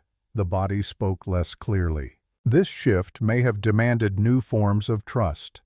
Verbal assurances replaced visible cues. Rules replaced intuition. Rules require enforcement. Institutions emerge. The transition from bodily transparency to social abstraction may mark a turning point. But before that turn, bare skin also shaped mating and reproduction. Without fur patterns to signal maturity or health, the skin itself carried markers. Symmetry, clarity, resilience under sun all became indicators. These cues were dynamic, changing with age and condition. Mate choice thus integrated environment and physiology. A body adapted to heat signaled endurance. A body free of lesions suggested resilience. These preferences guided selection subtly. Over generations, traits aligned. Hair remained where it mattered. Scalp hair protected from sun. Facial hair may have signaled maturity or status. Eyelashes guarded eyes. Loss was selective, not total. This selectivity hints at pressure rather than accident. Skin exposure also influenced parental care. Infants born relatively hairless required warmth through contact. Holding became necessary. This necessity deepened bonds. Caregivers learned infant cues through touch and temperature. Skin-to-skin contact regulated breathing and calm. These effects persist today. Thus, hair loss may have intensified caregiving behaviors, strengthening social units. Social units support learning. Learning supports survival. But vulnerability increased. Infants suffered in cold. Exposure demanded shelter or cooperation. Shelter building advanced, fire use expanded, group cohesion tightened. Thus a cascade unfolds. Skin loss leads to sensitivity. Sensitivity leads to care. Care leads to social complexity. None of this required foresight. Selection favored those who adapted quickly. Still, the timeline remains debated.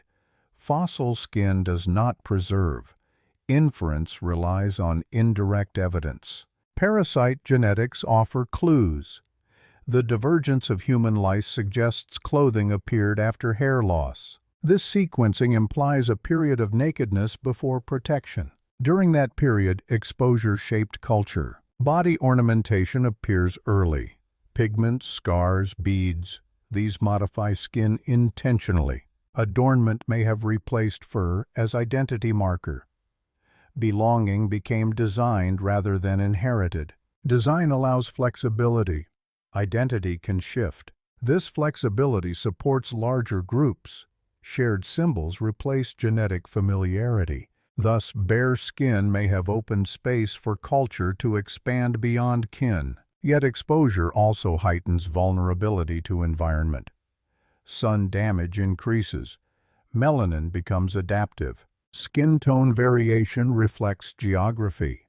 Evolution responds. These adaptations carry social implications later misinterpreted, but originally they are functional. As humans migrate, skin adapts again. Clothing mediates extremes. Technology buffers selection. The skin once central becomes secondary, but traces remain. Vitamin D synthesis still depends on exposure. Circadian rhythms respond to light. Health suffers when signals are blocked. Modern life often reduces sun, touch, temperature variation. Chronic imbalance arises. The hairless body, evolved for engagement, sits insulated. Psychological effects appear. Disconnection, anxiety, sensory craving. Some therapies return to skin. Massage, sauna, cold exposure. These practices feel restorative. They echo ancient conditions. Perhaps they are not indulgences but necessities deferred. When skin receives clear signals, the nervous system settles. Decisions sharpen. The body remembers. Yet society often frames exposure as risk. Liability replaces intuition.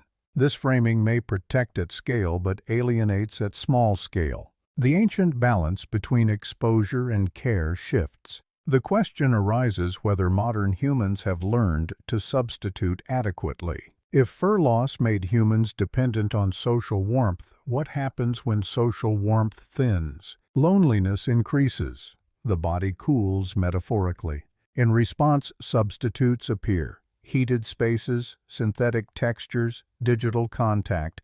These may mimic sensation but lack reciprocity. The skin senses difference.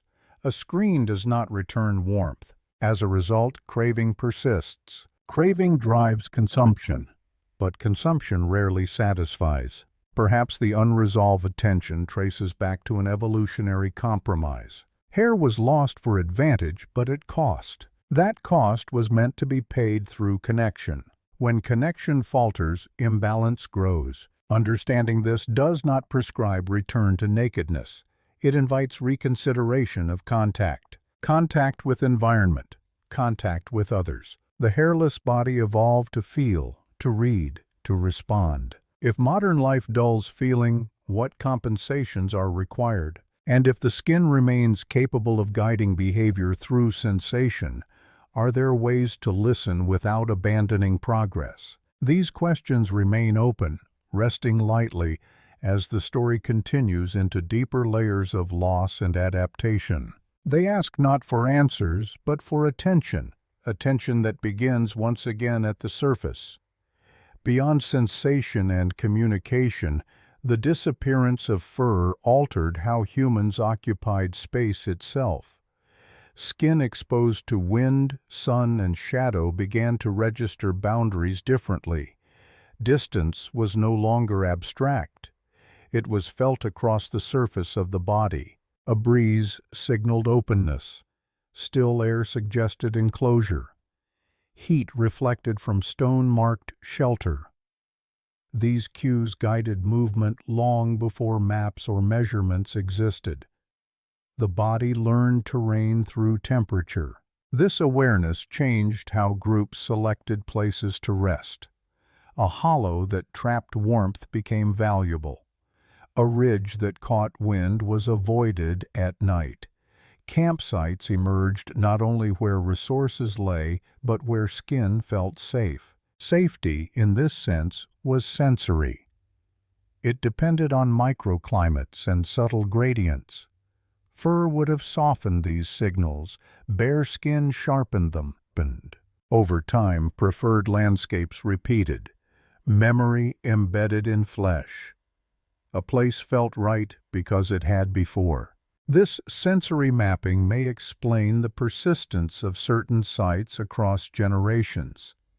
Some locations draw repeated use despite modest resources. Comfort mattered. Comfort preserves energy.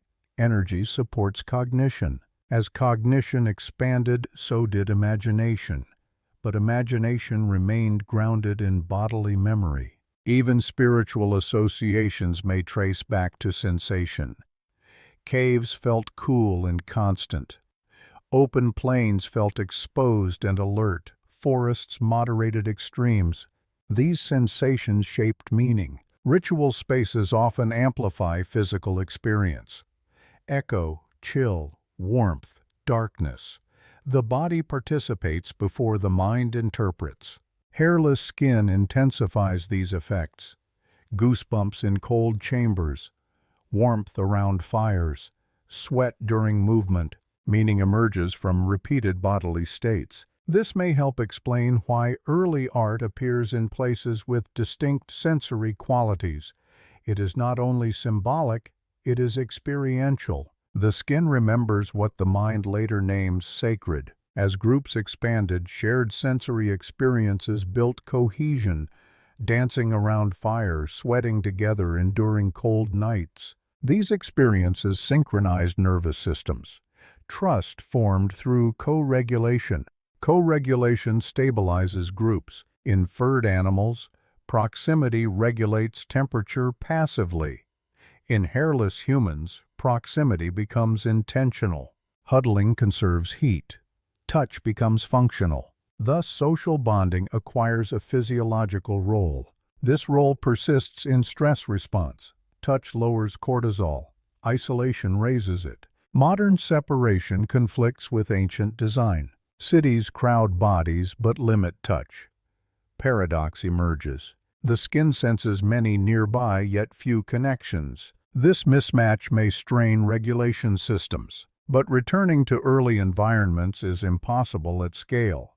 Instead, humans develop cultural practices to substitute. Bathing rituals, shared meals, physical greetings. These practices vary across cultures, but often involve skin exposure. They persist despite modernization. Perhaps they answer an old requirement. The loss of fur also altered sleep. Without insulation, temperature shifts wake the body.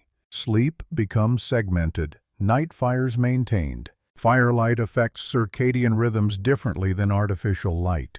It is dim, fluctuating. The body adapted to this pattern. Modern lighting disrupts it. Sleep disorders rise. Again, the skin registers change. Temperature during sleep matters. Overheating disturbs rest. Cooling signals night. Ancestral bodies expected gradient. Modern insulation flattens it. Flattening reduces feedback. Feedback loss appears repeatedly. The fur-free body evolved amid variable input.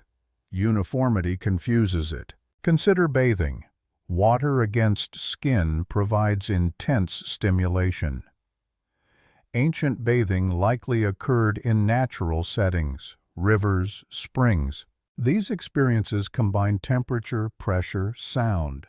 They reset the nervous system. Modern bathing is controlled, sanitized. Yet even so, people seek extremes. hot springs, cold plunges. These practices trend not because of novelty, but because of resonance. The skin recognizes familiar challenge. Fur loss also influenced disease exposure. Skin is a barrier, but also an interface. Sweat glands evolved, increasing antimicrobial peptides. This adaptation protects. However, exposure to pathogens increased with contact. Immunity co-evolved. But social structures mattered. Care for the ill reduced mortality. Knowledge of healing plants developed. Again, skin loss ties to culture. Healers use touch, massage, heat, cold. These techniques persist. But as medicine formalized, touch diminished. Diagnosis through instruments replaced hands. Patients report feeling unseen. Perhaps something essential was filtered out. The hairless body was meant to be read. When reading stops, misalignment grows. The modern emphasis on privacy may conflict with ancestral transparency. Clothing conceals but also disconnects. Fashion oscillates between exposure and coverage. Cycles repeat. Trends may reflect unconscious negotiation. The body seeks balance. Balance between protection and sensation, between individuality and belonging. Hair once offered baseline protection. Its absence demanded adaptation. That adaptation leaned heavily on community and environment. When either weakens, strain appears. Understanding this does not imply regression.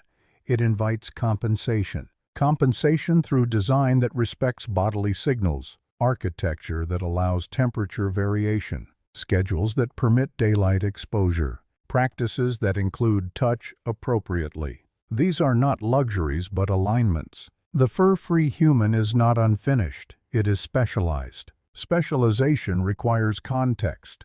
Without context, systems falter. As the story continues, another question emerges. If hair loss pushed humans toward cooperation and sensitivity, did later cultural shifts blunt these traits? And if so, what remnants remain, waiting to be reactivated through attention rather than invention?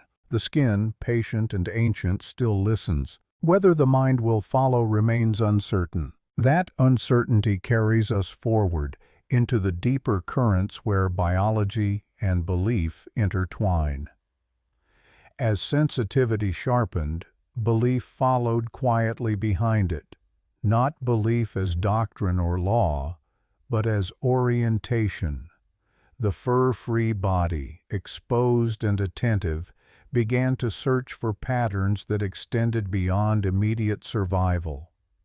When the skin reacts before thought, the world feels responsive. Responsive worlds invite meaning. Early humans likely sensed agency in wind, heat, darkness, and light. Not because they misunderstood physics, but because their bodies interacted with these forces continuously. A sudden chill could alter behavior.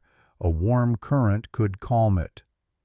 The boundary between cause and intention blurred, not through ignorance but through intimacy.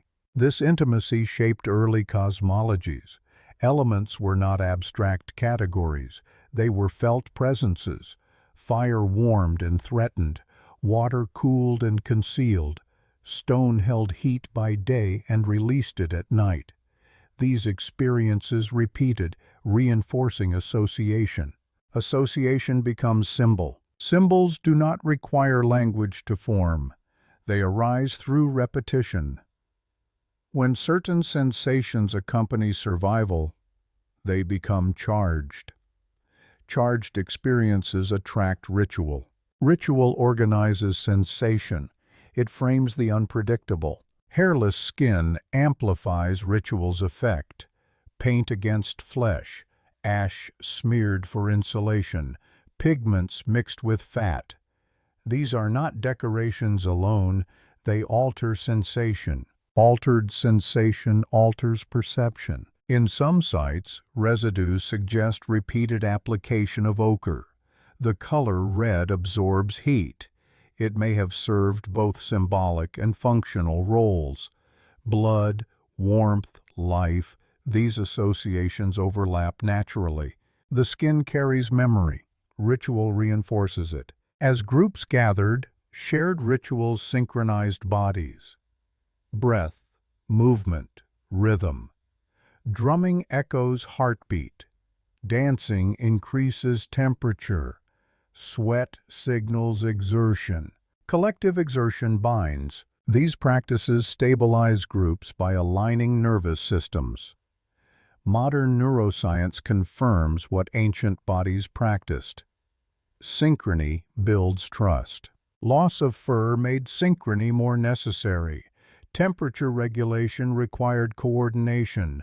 Fire management required shared attention. Shared attention shapes belief. Belief then guides behavior even when sensation is absent. This loop tightens over generations. Myths crystallize from repeated rituals. They encode sensory wisdom into narrative. Stories remember what bodies once learned directly. As environments changed, stories preserved adaptation strategies. But as distance from sensation grew, stories risked hardening. When agriculture emerged, daily exposure to raw elements decreased. Walls replaced wind, clothing increased, fire moved indoors. Belief shifted accordingly. Gods grew distant. Control replaced negotiation, but traces lingered. Many religions retain bodily rituals: fasting, pilgrimage, immersion, prostration. These stress or soothe the body intentionally. The body remembers efficacy. Consider fasting. Reduced intake heightens sensitivity. Cold feels sharper. Smell intensifies. Awareness narrows. These states resemble ancestral scarcity. Scarcity sharpened attention. In ritual, scarcity becomes deliberate. Thus, belief systems may preserve ancestral states as pathways to insight. Insight here is not revelation but coherence. Coherence between body and world. As belief formalized, institutions arose. Institutions favor predictability. Sensory variation complicates control. Thus, doctrines often regulate bodily experience. What to wear, when to eat, how to touch. These regulations can protect but also constrain. Over time, the raw dialogue between skin and environment quieted, but the body retained expectations. This creates tension. Modern life offers constant comfort. Temperature controlled, surfaces smooth, textures limited. The skin grows understimulated. Understimulation breeds restlessness. Restlessness seeks outlet. Some find it in extreme sports. Others in spiritual retreat. Others in substances that alter sensation. These pursuits may compensate for missing variation. Again, not nostalgia, but necessity. The fur-free body evolved for a textured world. Texture includes risk. When risk disappears, meaning thins. This thinning may explain why abstract belief systems proliferate in stable societies. Explanation replaces experience, yet explanation cannot fully substitute. The body continues to signal. Anxiety without cause, longing without object. These feelings may be misinterpreted as personal failure rather than systemic mismatch. The loss of fur was not a loss of protection alone, it was a commitment to engagement. Engagement with heat, cold, touch, proximity. Modern disengagement contradicts that commitment. This contradiction may underlie certain cultural cycles, periods of excess followed by ascetic correction. History oscillates between indulgence and restraint. These cycles mirror bodily needs. Indulgence dampens sensation. Restraint restores it. Thus, cultural movements may reflect collective attempts to rebalance sensory input. If so, belief systems are not arbitrary. They are responses. Responses to the demands of an exposed body navigating complex environments. As technology advances, mediation increases. Virtual spaces replace physical ones. The skin receives less information. What happens then? Already, tactile technologies attempt to compensate. Haptic feedback, simulated texture. These efforts acknowledge absence, but simulation differs from participation. The body detects difference. The skin evolved to respond to gradients, not replicas. Thus, even perfect simulation may fail to satisfy. This does not doom progress, it reframes it. Progress must integrate biology, not override it. Understanding fur loss clarifies this integration. It reveals that humans are not incomplete apes, but specialized organisms, specialized for endurance, cooperation, sensitivity. These traits require maintenance. Without maintenance, imbalance grows. As belief, culture, and technology continue to evolve, the fur-free body remains constant. It waits for recognition. The next layer of inquiry opens here. If skin shaped belief and ritual, how did it shape power? How did control over bodies become control over meaning? And what happens when meaning detaches from sensation entirely? The answer may rest not in archives, but in the quiet signals the skin still sends, night after night, asking for a world it can feel. Power, when traced backward far enough, always touches the body. Before laws, before writing, before borders, influence emerged through the ability to shape how others moved, rested, ate, and endured discomfort. In a species defined by exposed skin, power learned to speak through sensation long before it spoke through command. The fur-free body is vulnerable by design. It cannot ignore cold, hunger, exhaustion, or pain. These states demand response. Whoever could mediate them gained leverage. Access to fire, shade, water, shelter, and later clothing became more than resources. They became instruments. Early leadership likely formed around this mediation, the one who knew where warmth lingered at night, the one who could manage fire without waste, the one who understood when to move and when to stay. Authority emerged not through force, but through relief. Relief creates loyalty. As groups grew larger, direct sensory knowledge could no longer be shared evenly. Specialists emerged, those who stored food, those who guarded fire, those who interpreted signs. Each layer introduced distance between sensation and decision.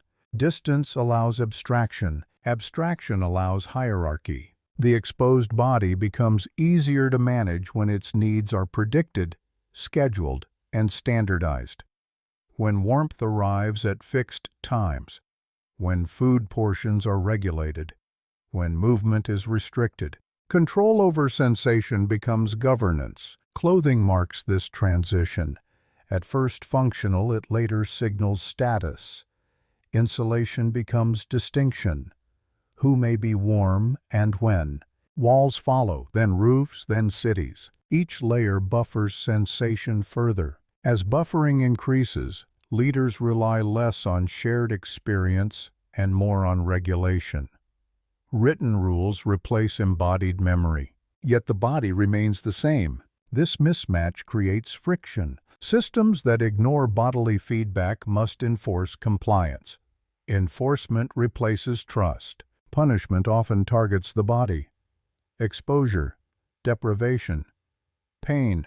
These methods exploit ancient sensitivities. They work because the body still reacts as it always has. Religions formalize this dynamic. Asceticism disciplines the body to elevate meaning. Authority defines which sensations are virtuous to endure and which are sinful to seek. Fasting becomes purification. Cold becomes trial. Pain becomes proof.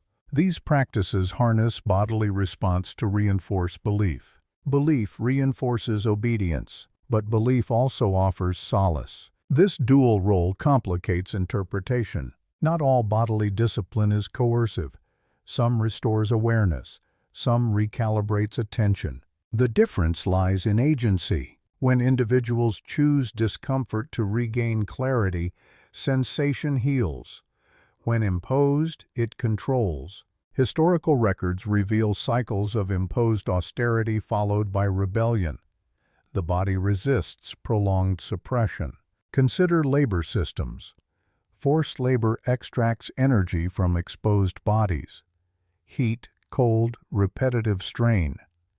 Over time, systems collapse under the weight of human limits. Limits persist. Technological progress attempts to override limits. Machines replace muscle. Climate control reduces exposure.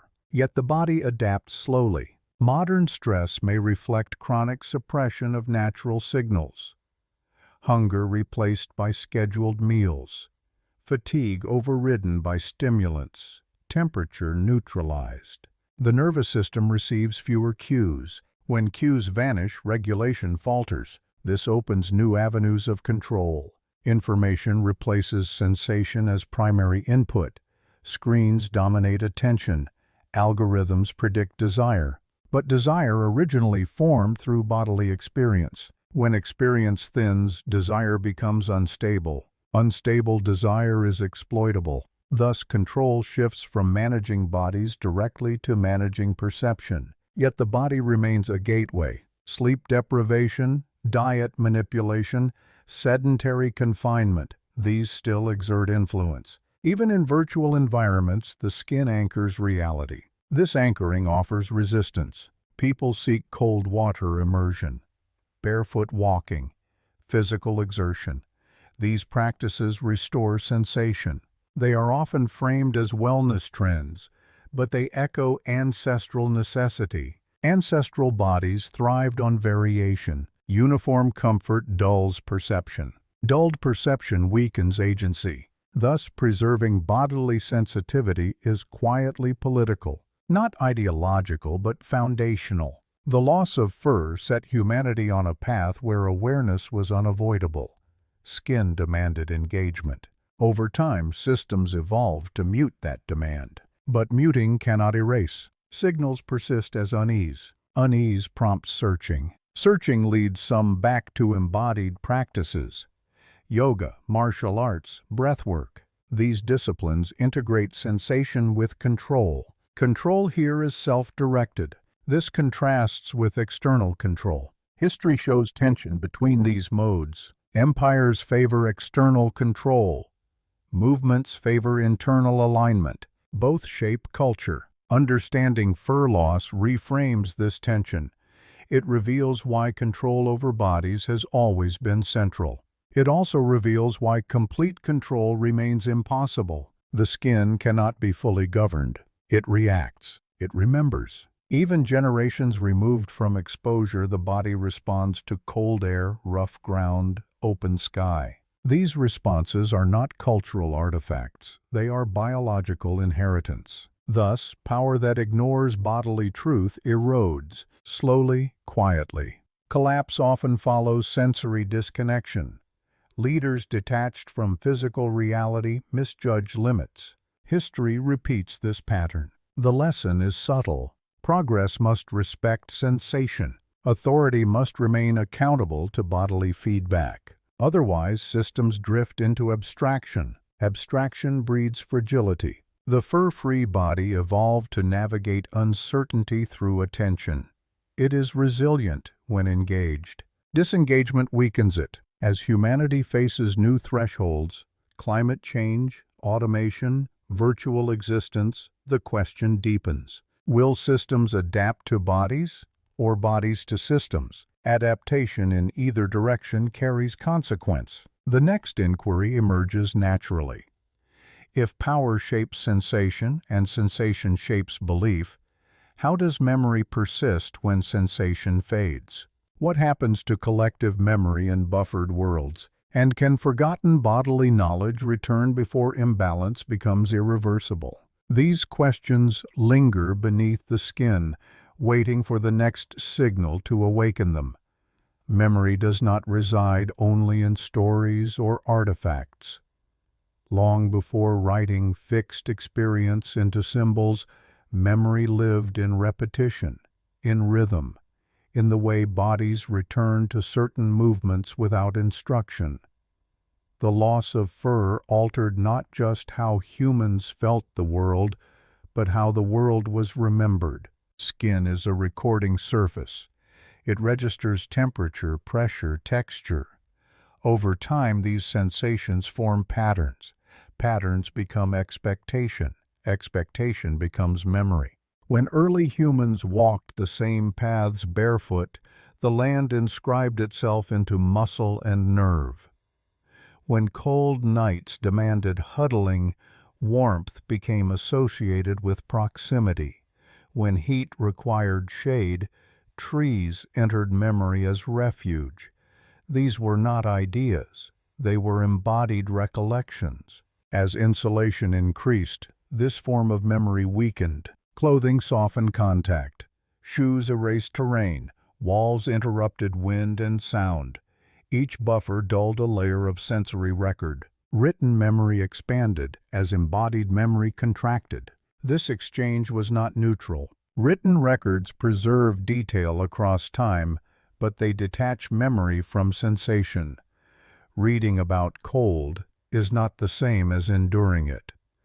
Reading about hunger does not reproduce restraint learned through scarcity. Thus, memory shifted from lived calibration to abstract recall. Abstract recall is easier to manipulate. Texts can be edited, narratives reframed, archives curated.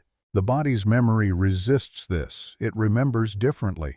Consider how certain smells evoke emotion without explanation, how sudden cold sharpens focus, how rhythmic movement induces calm. These reactions bypass language. They belong to older memory systems. Throughout history, cultures recognized this distinction. Rituals often involved sensory immersion, chanting, drumming, fasting, exposure to elements. These practices reactivated bodily memory. They were not nostalgic, they were regulatory. When societies drifted toward excess abstraction, ritual restored balance. But as institutional power grew, ritual became standardized. Sensory engagement was controlled. The unpredictable body was tamed, yet control could never be total. Folklore preserved what official records omitted. Myths encoded cycles of loss and renewal. Seasonal festivals echoed migration patterns long after migration ceased. These survivals hint at an unresolved transition. Archaeology sometimes uncovers anomalies, sites abandoned abruptly, technologies appearing without clear lineage, symbols recurring across distant regions. Scholars debate diffusion versus coincidence. Another possibility lingers, that embodied knowledge moved differently than tools. Techniques transmitted through apprenticeship leave fragile traces. When disrupted, they vanish. This creates historical gaps. Gaps invite speculation. Some propose catastrophic resets, floods, impacts, climate shifts that erased cultures. Geological evidence confirms periodic upheaval. Ice cores record abrupt temperature changes. Sediment layers mark floods. Such events would disproportionately affect embodied memory. Written records, if present, might survive selectively. But bodily practices require continuity. Disruption breaks transmission. Thus, epochs could disappear without leaving obvious ruins, not because they lacked sophistication, but because their knowledge lived in bodies. The fur-free body, reliant on sensation, would suffer acutely during upheaval. Survival would prioritize immediate adaptation over preservation. Memory would compress. Only essential patterns would remain. This may explain why some ancient myths across cultures share motifs, floods, fire, sky changes, without shared language. They echo shared bodily experience of disruption. Modern science often dismisses such parallels as coincidence or archetype. Yet archetypes themselves may originate in repeated physiological responses to environmental stress. The nervous system reacts similarly across populations. Fear, awe, loss, these states imprint deeply. When repeated across generations, they become cultural constants. But as sensory engagement decreases, these imprints fade. Digital memory replaces bodily memory. Digital memory is vast but shallow. It stores without integrating. Integration requires sensation. This tension manifests today as disconnection. People know more but feel less oriented. Information overwhelms without grounding. Grounding requires contact. Contact with the body, with the environment. This may explain the resurgence of interest in ancient practices, breath control, exposure therapy, endurance rituals. They offer re-entry points. They awaken dormant memory circuits, not by recalling facts but by restoring sensation. Some researchers explore epigenetic inheritance, how environmental stress alters gene expression across generations.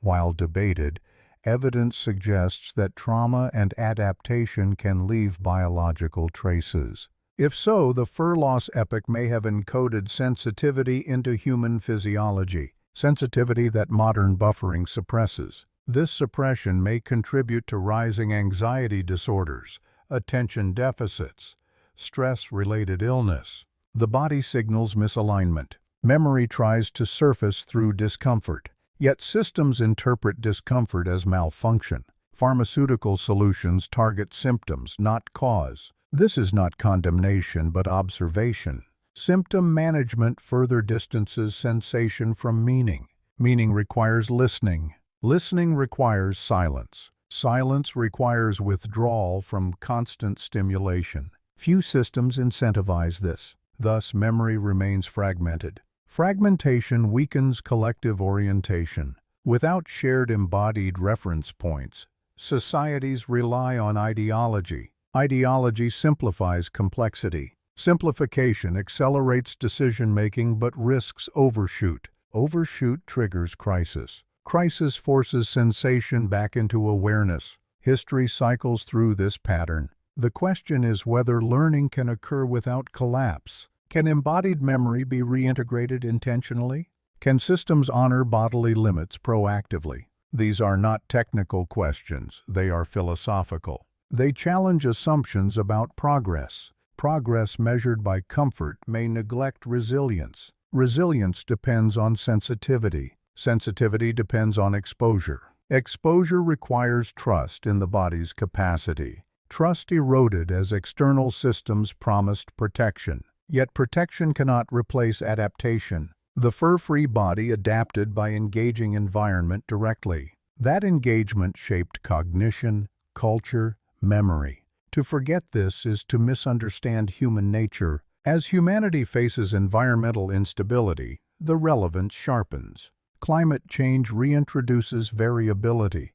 Extreme temperatures challenge infrastructure. Bodies will feel what systems cannot fully mitigate. This may awaken ancestral responses. Preparedness may depend less on technology and more on adaptability. Adaptability arises from embodied awareness. Thus, memory encoded in skin may yet guide survival. The next inquiry deepens further. If memory once lived in bodies and rituals, and power later claimed memory through institutions, what happens when institutions fail? What forms of knowledge resurface? And will the fur-free body remember enough to respond? These questions do not demand answers. They invite attention. Attention to sensation, to history beneath the surface, to memory that waits, patient and persistent for conditions that allow it to speak again. There is a quiet threshold that humanity may be approaching, one not marked by calendars or announcements, but by a subtle change in how bodies respond to the world. The loss of fur, once a distant evolutionary shift, now returns as a metaphor for exposure. Not exposure to cold or heat alone, but to consequence. For most of modern history, insulation increased faster than awareness. Walls thickened, systems multiplied. Distance grew between action and effect. Comfort became continuous. Discomfort became abnormal. Yet the environment has begun to answer back. Heat waves penetrate cities. Cold snaps disrupt grids. Air carries particles the body notices before instruments do. The skin, long buffered, receives messages again. These messages are not new, they are reminders. The fur-free body evolved to read the world directly, to sense imbalance early, to adjust before thresholds were crossed. This sensitivity was once survival's ally. When sensitivity is suppressed, signals arrive late. Late signals force abrupt correction. History offers many examples. Civilizations often collapse not from ignorance but from delayed response. Evidence accumulates quietly. Institutions debate. Systems compensate. Bodies endure. Then correction arrives suddenly. This pattern repeats across eras. What differs now is scale. Global systems interconnect. Feedback loops accelerate. Errors propagate widely. In such conditions, abstraction struggles. Abstraction thrives on stability. Instability demands embodiment. Embodiment anchors decision-making in felt reality. This is not anti-intellectualism, it is integration. Knowledge without sensation drifts. Sensation without knowledge overwhelms. Balance emerges when both inform each other. The loss of fur initiated a long experiment in balance. Humans traded insulation for perception. Later, they built insulation back, externally. Now, the external insulation strains. The body notices. This noticing appears as stress, restlessness, unease without clear cause. These are often treated as individual pathology. They may instead reflect collective misalignment between evolved sensitivity and constructed environments. Some researchers observe that people deprived of natural stimuli, daylight, varied temperature, silence, exhibit dysregulation. Circadian rhythms fracture. Attention narrows. Mood destabilizes. Reintroduction of elemental exposure often restores equilibrium. Sunlight resets cycles. Cold immersion sharpens awareness. Rhythmic movement steadies breath. These effects are measurable. They suggest that the body retains ancient calibration mechanisms shaped when fur was absent and environment was teacher. Ignoring these mechanisms may carry cost. As technology advances, simulation replaces experience. Virtual environments mimic sensation without consequence. Feedback becomes optional. Optional feedback undermines learning. Learning requires stakes. Stakes require exposure. Exposure returns us to the skin. The skin remembers. It remembers vulnerability. Vulnerability fosters caution. Caution tempers excess. Excess destabilizes systems. This chain is not moral, it is mechanical. Biology does not judge. It responds. When response is blocked, pressure builds. Pressure seeks release. Release may arrive as crisis, or it may arrive as adaptation. The choice is not entirely conscious but influenceable. Cultures can choose to reintegrate bodily awareness, to design systems that respect sensory limits, to prioritize rhythms over constant acceleration. Such choices are rare but not unprecedented.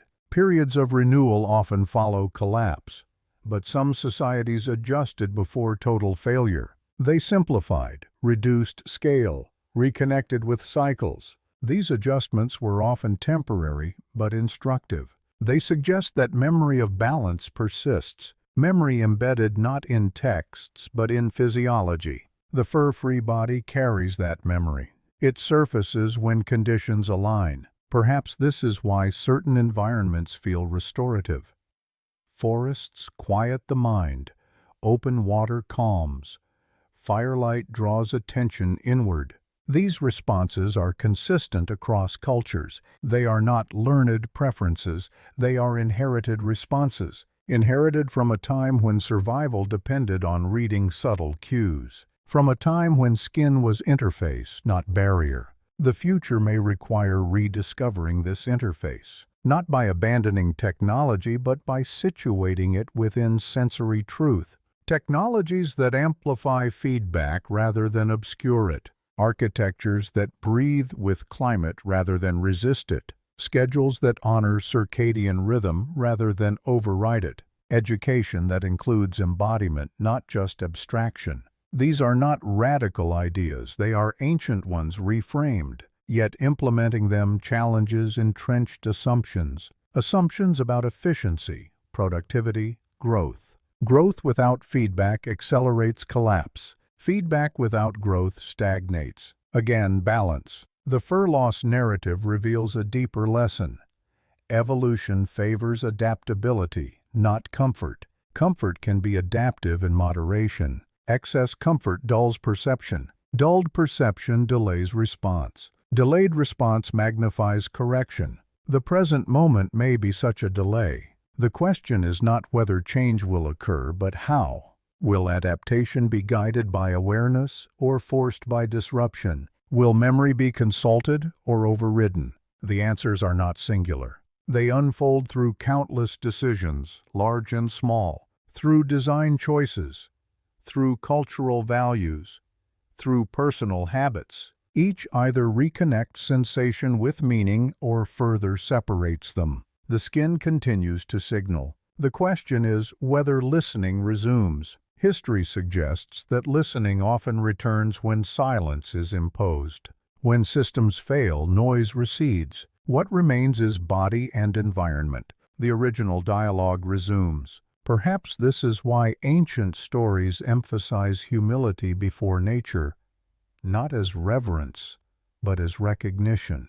Recognition of limits, recognition of interdependence, recognition that survival is participation, not control. The fur-free human once embodied this recognition, then forgot, now remembers faintly. As thresholds approach, remembrance may sharpen. This does not guarantee wisdom, but it offers opportunity. Opportunity to align innovation with biology, to design futures that respect the skin as sensor, not weakness, to treat vulnerability as information, not flaw. Whether this opportunity is seized remains uncertain. History records many missed chances, but history also records resilience. Resilience emerges when feedback is honored, when bodies are heard, when memory encoded in sensation informs choice. The final question then is not why humans lost their fur.